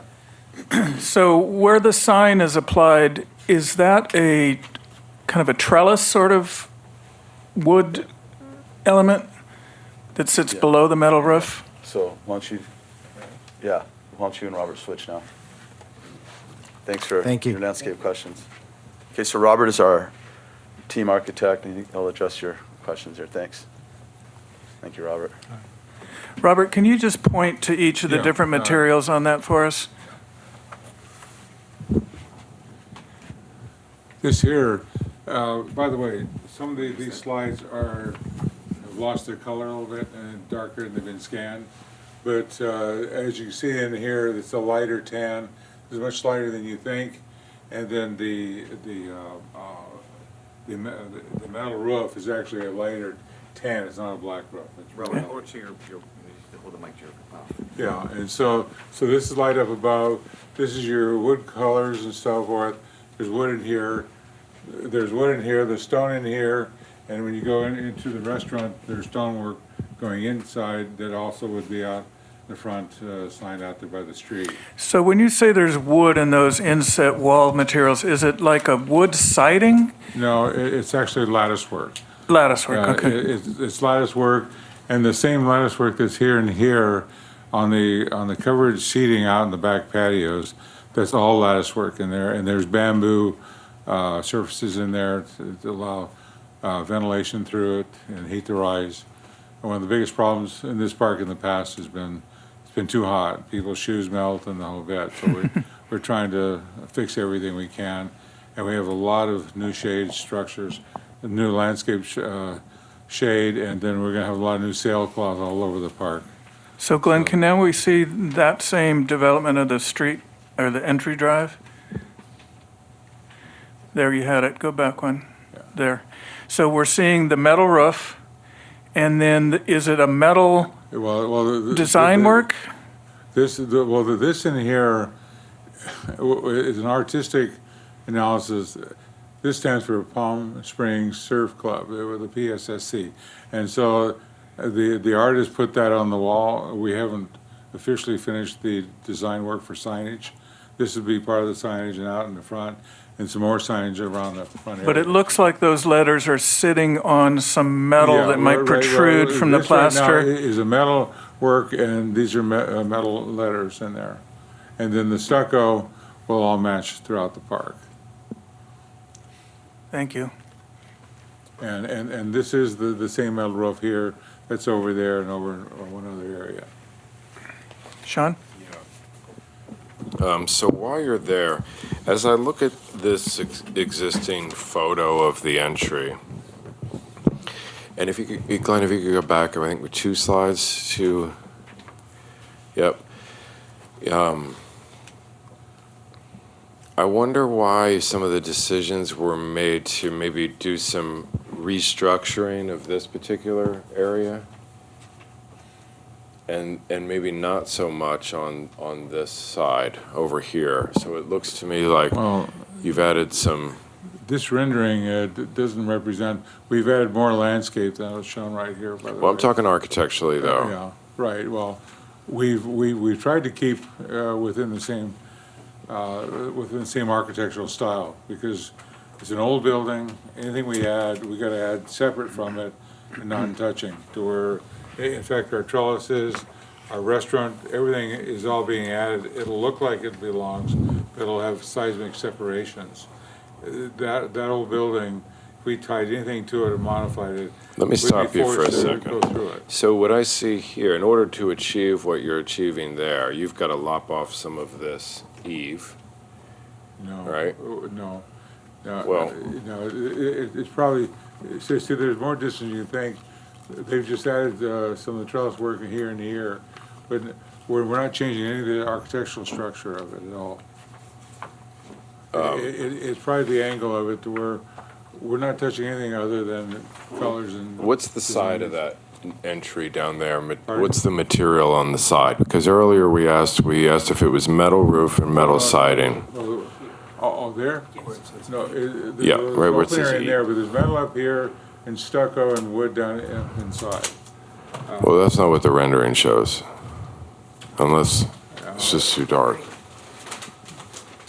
So you're filling this in right here. Or metal roof, metal wall, exterior.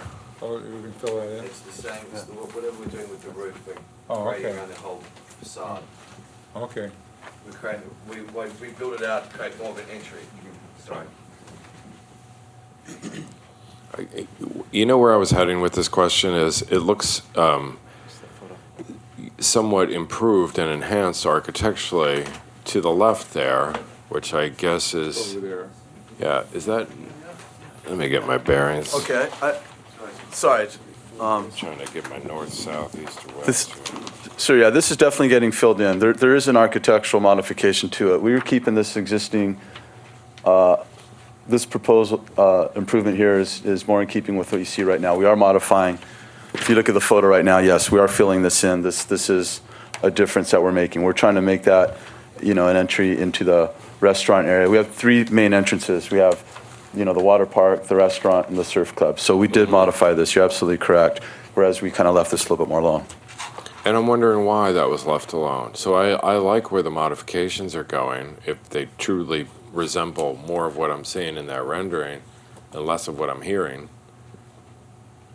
So I'm not quite sure why it fell so short on the, is this a hierarchy of entry where this is the main entrance to the right, kind of a secondary entrance where the eat and restaurant is, and maybe a tertiary entrance? It's not so much a hierarchy, but there are three elements, like I was saying, to the surf club. So there's going to be the surf club, there's going to be the restaurant lounge, there's going to be the water park.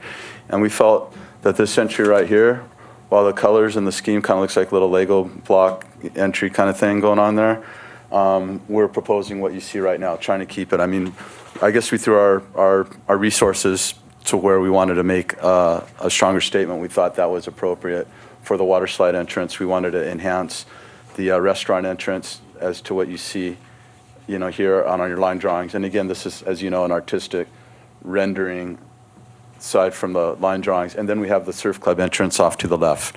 So it's not so much a hierarchy, but the three elements of the park each get their own entrance.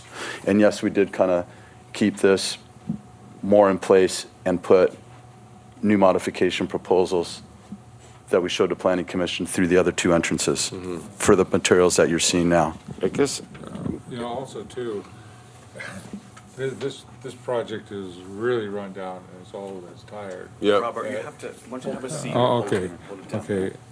Well, serious question. It's old, it's tired, and a lot of it has to come out. It does meet a lot of ADA we're going through, and it just is mammoth. And then we are putting the state-of-the-art, there's nothing in the world like this surf pool. It's an absolutely professional pool, and you start spending millions of dollars on that pool, and the pump systems and all of that. We kind of start from there back, and then the beautiful restaurant and everything to greet and work everything. I think where we probably use the least amount of money is on this entryway. We want it clean, nice looking, sharp, but we did put a lot of money into it because there's a future phase to this that's going to dress up and change a few things in there and enhance it. So we probably spent the least amount of money right there. But there's enough That's what architectural makes me elements to scratch. Let me it's cut still you not- off there. So I appreciate what you're saying, but that's what makes me kind of scratch my head. Is that when I look at, if I start out here at the street corner, which is your main entry, aside from the rendering being quite dark, when I look at the plan here and I look at the palette for the landscape, it looks like there's a giant tall Canary Island date palm trees and then some very low, to me, cheaper plant selection and a plant palette. Red yucca, there was a couple of papyrus, which I'm not too familiar with. I'm not sure how well they're even going to do out here, but I see, and I see a giant boulder wall behind it, which, any way you guys can both fit up here at the same time, architectural and landscape?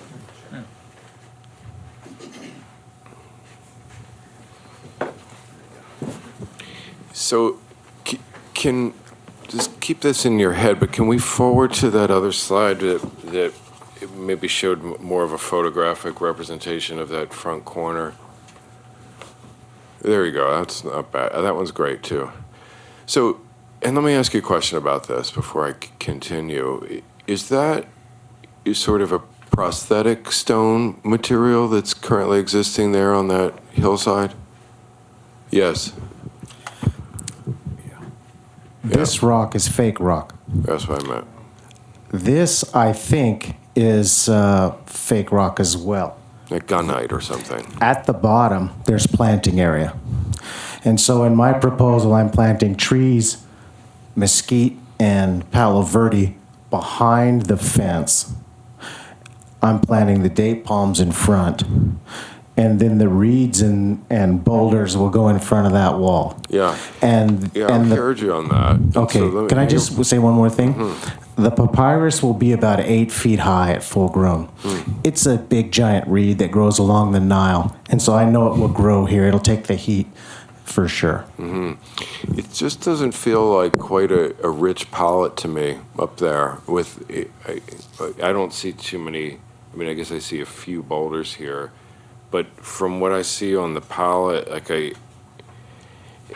to me, there's a layer that's missing in there. That's maybe a medium or medium high layer. So it goes from a very, very low palette to a very tall palette. I appreciate I'm not that familiar with the papyrus here, but hear me out. I will. Yep. So the yucca or the other plants that I think are more commonly seen here as maybe a more showier plant, I just don't quite see. I appreciate that you're planting mesquite and palo verde there as a backdrop, but the underplanting to me, and not just at the entry, but throughout, I didn't see much of a description or sometimes overscaled symbols here on the plan for what might be underplanting around other trees and plant materials, or maybe a general lack of underplanting around certain areas.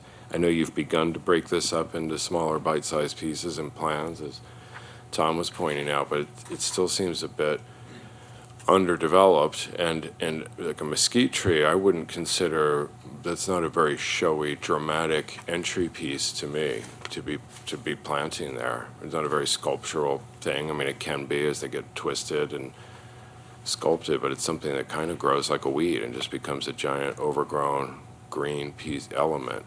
And so that's where I guess I'm still going, so I'm getting to a point here.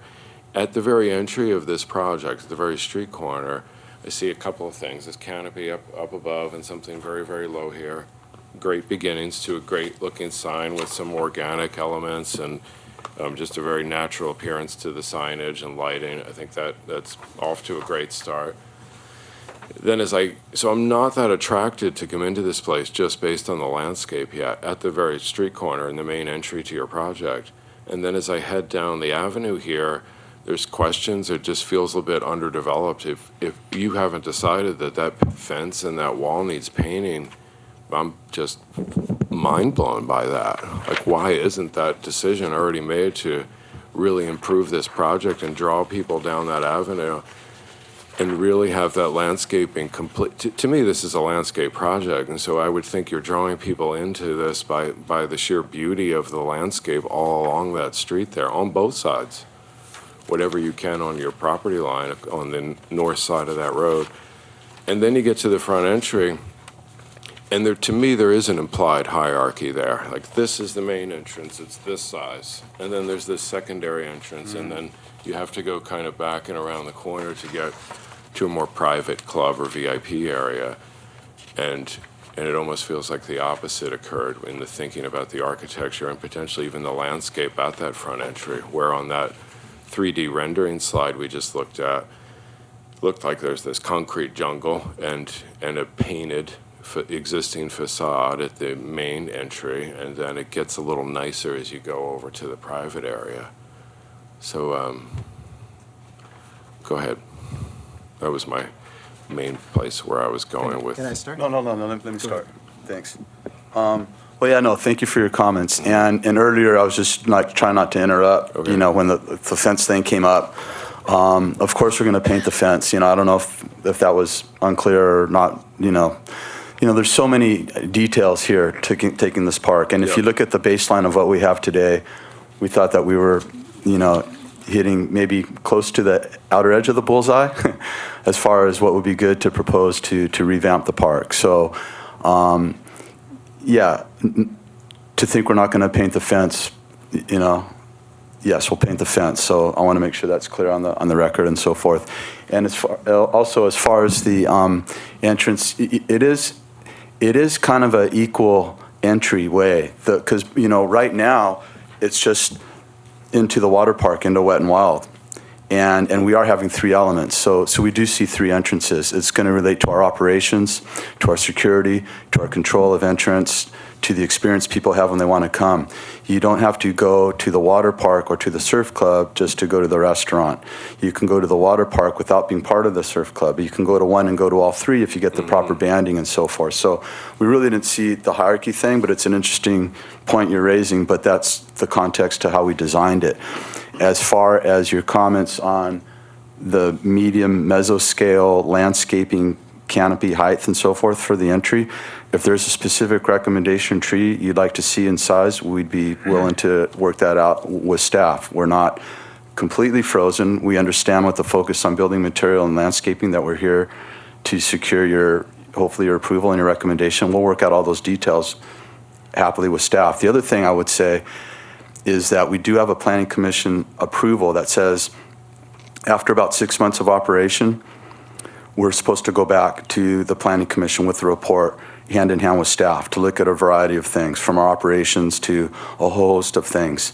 And maybe instead of judging in advance before the park's up, some of these hyper details, if we can maybe see how it pans out and how it looks, and I'm sure that we can incorporate a final tertiary level of landscaping refinement to the park once it's up. And if something is really lacking along your mind and there's a question or you're not sure, you're not attracted to the park because of the landscaping deficiency that's there at opening, I'd be very happy to take that back with our team as part of our condition to planning commission, and we can certainly rectify and make sure we have the optimum project to everyone's satisfaction. So there is that kind of tool right now in the toolbox, and I can certainly offer that we can do a landscaping augment as needed, if appropriate, if you agree, since we already have that condition on other elements. You know, there's something, I should have started with this. I think your project's really attractive. It's a total upgrade from what's there now, and I'm very excited about it. And so I think it's that excitement and some of the bits and pieces that I see throughout the plans here that then makes me just long for more or pick up on some of it. Some of it, to me, is even a marketing mistake, where the attractiveness should be a bit more thought out to draw people inside to make the business successful. So I'd like to make it not as much of an afterthought now, and I think we've been limited to what we actually welcome to comment on, which is landscape and architecture, primarily on the exterior of the, park. One thing I'd like to point out, we're taking every inch of this park and stripping it and rebuilding it, from toilets to sinks to flooring to walls, ceramic tile, everything. There's a whole list. We gave you guys several different PowerPoints showing different portions of it. We stripped it down for this meeting here. And there's some real quality stuff that you would see that would flow from the inside to the outside all over the whole park. And there's areas that we have not given you detail on, but we're also in a real big area. I know that the city's taking a lot of heat because you don't have a water park in town. We're trying really hard to get this thing open as fast as possible. And so we're we're pushing the drawings as fast as we can to get everything done, everything working and done. And so probably some of that quality is not there. We just shared a little bit earlier when you were talking about the landscaping in the parking lot. Once we, bring in specialists in to determine what stays and what doesn't, you don't have it, we don't have it either. All the shrub planting and all the other underground low planting and quality is not on the drawings yet because we don't know what we have. And then there's stuff, I'm not one of these guys that bait and switch. Excuse me, if I can just cut you off, we're not really accomplishing anything here. no. Mr. Chair, what we need to do is we need to finalize any questions for the applicant, and then we can get into discussion of the AAC members. So are there any other specific questions for the applicant or their team? I have a question. Is there any opportunity, as shown on sheet L 3.2, near the entry and the dining entry, to do some cutouts in that hardscape area to add additional landscape areas? To bring some of the landscaping out, or even if you wanted to go to the rendering, Glenn? Yeah, if there's some way to bring the landscape out towards the drop-off. I know there's public access, but... We're also, we didn't put it on there, there's kiosks, there's check-in areas, little gazebo things, shade structures, all kinds of things that will be tied in that aren't on any drawings yet, they're coming, and all that will have the mister system as well. So there's a whole front retail thing that's not shown on any drawing yet. That would be part of this elevation? What about some large urns or something to get some landscape? Okay. Yeah, I think if we could take a recommendation that would have us look at that. I think we're counting on this being, if there's one or two other surf parks, there's a flood of people that come, and they need to be organized. They're going to keep landing. They're going to come from your international airport. They're going to come from the hotels. They're going to come from Uber. They're going to come with their friends. There's going to be activity here, and we don't want too much constraint to the ability for people to stage. Oh, I have 3 entrances to choose from. Where am I? Oh, yeah, I'm just going to the restaurant. Oh, I'm going to the water park. Kids are getting dropped off. Guys are going to have surfboards out there. It's going to be like an airport landing terminal almost. If you look at what we've seen in some other parks, around the world and places where these things are starting to pop up, there's a lot of activity. So we kind of value the horizontal space that's clean and open for functional use of arrivals of the guests. But if we could take that recommendation, like you're saying, to look at that and work with staff to the extent feasible and possible, and if we get staff's satisfaction on your behalf, we'd love to work in that realm. Bringing some of that oasis feel right out to this entrance, I think. Understand. Thank you. Thank you, gentlemen. I'm sorry. Very quick question. In your photos, I recognize a lot of the backgrounds of your plants and things. You do have photos of the papyrus in some pots and also in the ground. Were those taken locally?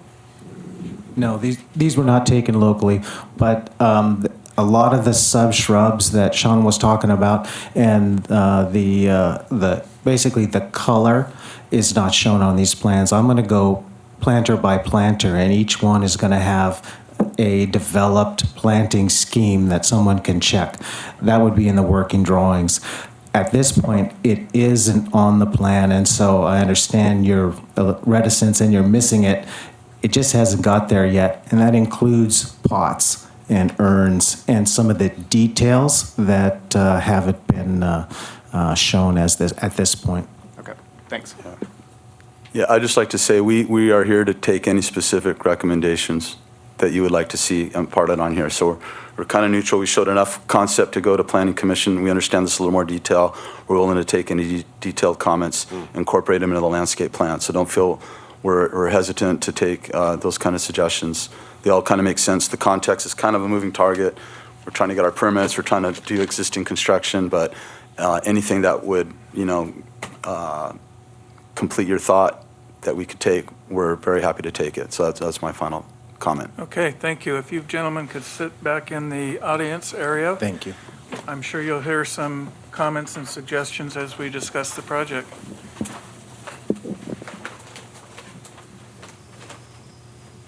Who wants to go first? You turn that off fast. How about John McCoy? Okay, so again, I think this is a great project. I really happy to see this conversion coming through. In the entry area from the discussion, the view looking east down that storage unit side of the driveway, I think that's great to soften that. Trees that you've chosen are nice. You might find some value in looking for varied height of the date palms. Sometimes in the valley, taller ones are a better value than shorter. There are a lot of projects that are looking for short ones versus tall ones, and that might be a place where you could use some of the height. The trees that you've chosen will grow very quickly, so if you've got a 14-foot date palm with a tree next to it that grows very fast, you can have the canopy up in the canopy of the date palm very quickly and lose the effect. Some of the plants,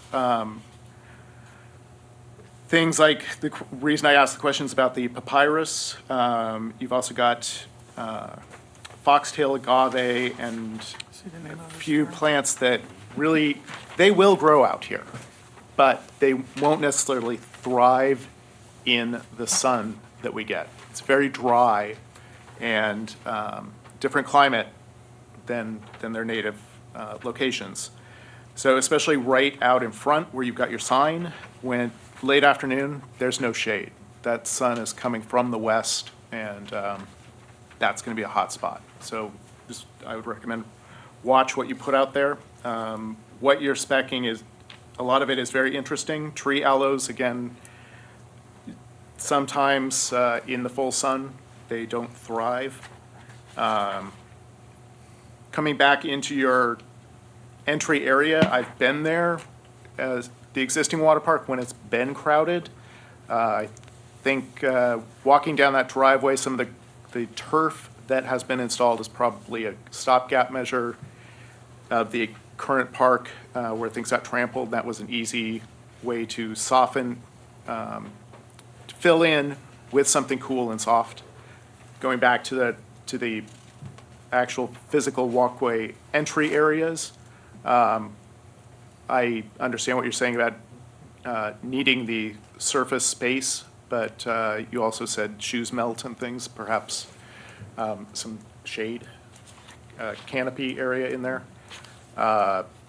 If you've got the restaurant and you want people to be attracted to coming in there without paying to get into the other part of the park, your connection to the parking lot is very important, and that landscape will need some attention and pay close detail. Again, watch the plant selections as to what needs shade, because when you've got young trees, they're going to be very hot to start. In a couple of years, when you've got the canopy, they may make sense. So take a look. I'll let the architects discuss the structures. Thank you, John. John Walsh? Your efforts are laudable. I think this is a very ambitious project, and I think you've pulled together the resources and are approaching it correctly. Obviously, it's not for the faint of heart in terms of these architectural challenges, figuring out what you've got there and then what you have to do to it to hang on to it and bring it up for current code where necessary. We get it. To me, our charge with respect to the impact of the exterior of the building and the material use, like 90% of it for me is this corner and how it impacts the city, because most people really, we may be patrons and frequent it, but I think for the most part, you're driving down Gene Autry, and that's what you see. And to kind of get from this as it currently is to this is like the dream. I'm not sure of how this connects up. One of the things I would look at specifically to drill down on this is, I think that the existing wall with the fence on top, it's like, well, the wall didn't work, so then they put a fence on top to make it taller to keep people out. I really do wonder, with that artificial rock and that artificial setting behind there, it could be successful. I think if the fence and the wall perhaps go away and there isn't a better way to maintain security at that corner. I'm not sure.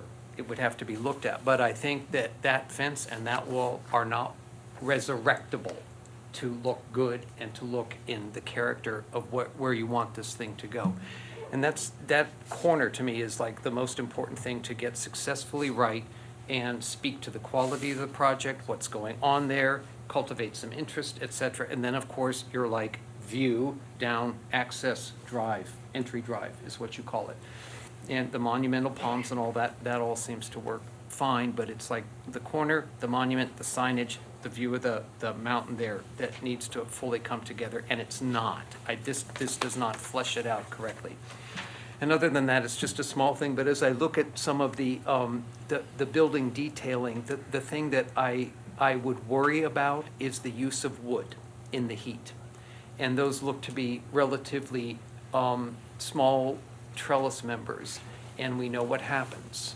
Anything smaller than a 4x, a 6x, you know, it's a tortured, hot, dry environment.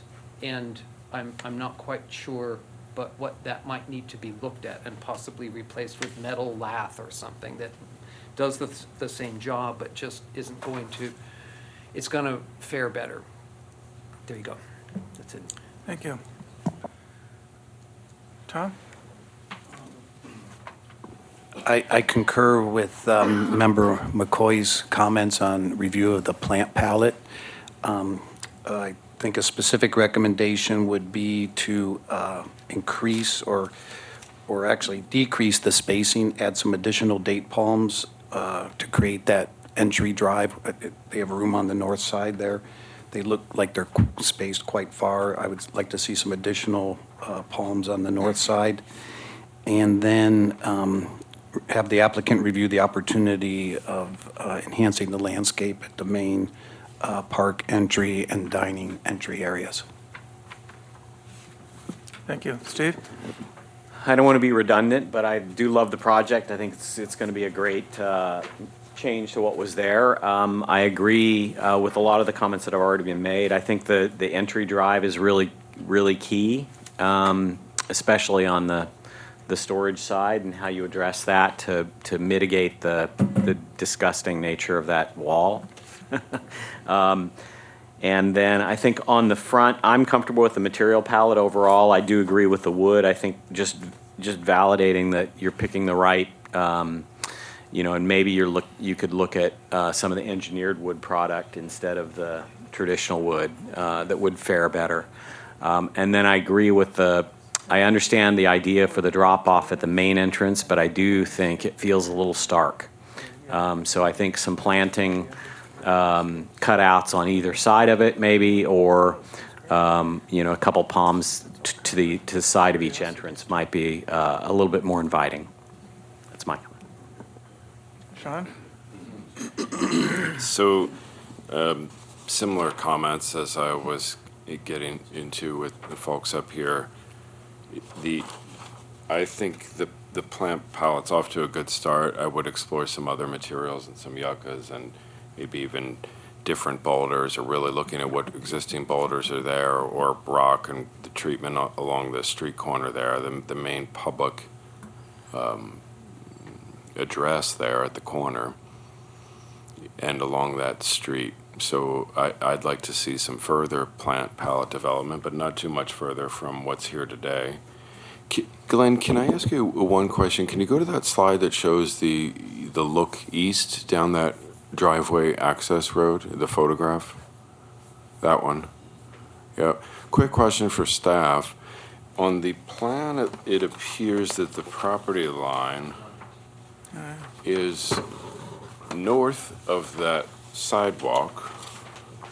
I believe it's a sidewalk on the north side, but maybe it's not, and it's all native. Right, well, it's a private road, so, I don't know exactly where the property line, you mean between the red curb and the storage unit? Yep.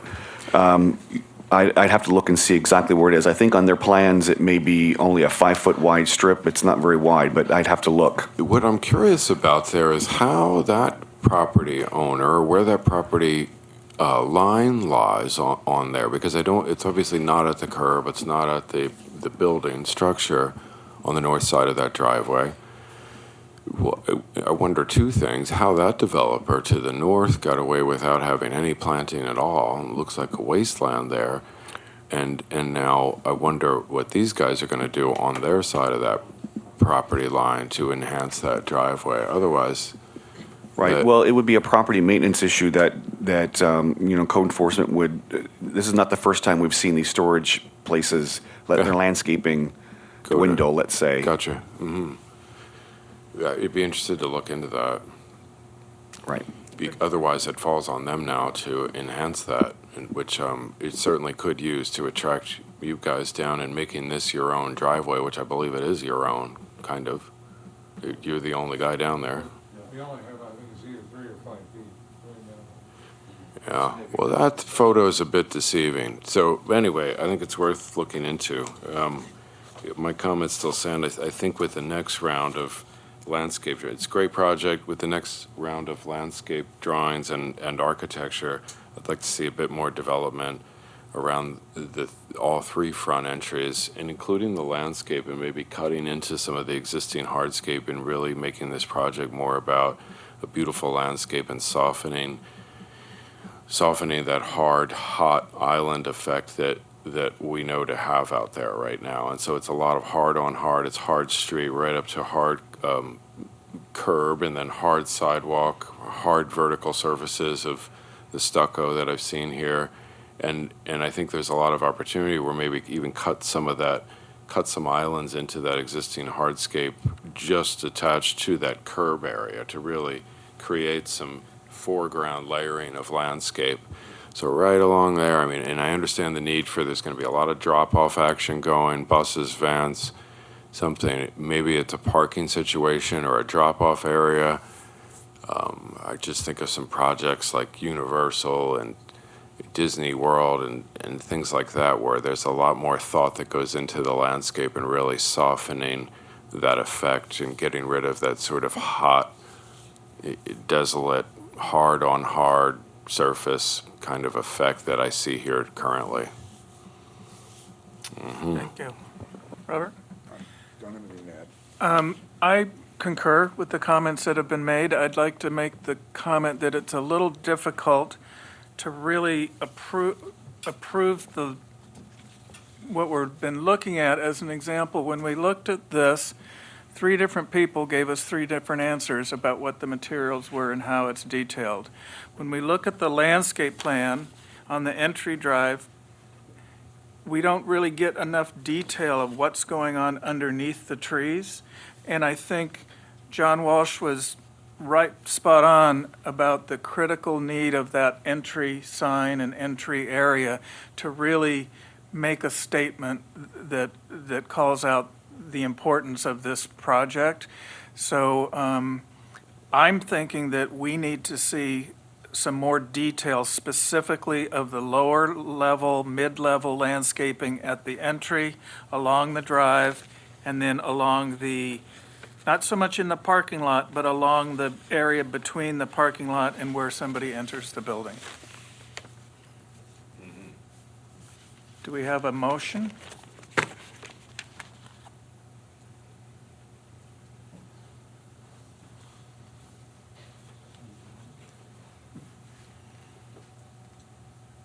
Well, I'll make a motion that we deny this project's approval currently, but with the feedback that you guys would hopefully come back in the near future with a bit more detail and some refinements to the plans and drawings to address the comments. And I'm sure Flynn and Glenn took pretty good notes here. They'd be happy to circulate, summarizing those comments. Thank you. Do we have a second? Sure. Is this another situation for a subcommittee? I don't think so. No? Okay. I think it's a lot going It's a on big- here. yeah. It's a Okay. lot of loose and moving parts right now, I think. Does this delay anything that they're doing? Oh, well, so they're in plan check right now on some elements, and then they're under construction on the pump building, which is the back building, which this won't have any effect on that. So you're denying the project, the architecture of the materials, or is it just the landscaping? I mean, is there a way to flush that out? Well, we'll do that, or else you just put it off to another meeting. We're not putting off the same thing. I think what we're proposing is a refinement to the architecture here, clarity on materials. There was a comment that this is a design development set. I think was a different terminology, but synonymous with that. And I think this needs to be a bit more developed on the details of what we're actually doing here at the entry. Not necessarily the signage, but that architecturally. There's a little negativity about some of the materials, but I think it's pretty close to being there. And for sure, the landscape. I think we can work with the applicant in terms of things that they have in process already, that these are really external things that can be dealt with while they're going through a plan review phase. So I think that they can come back quickly to you with additional details that you're requesting without holding up the project.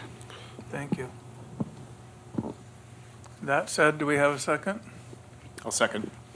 All in favor? Aye. Aye. Aye.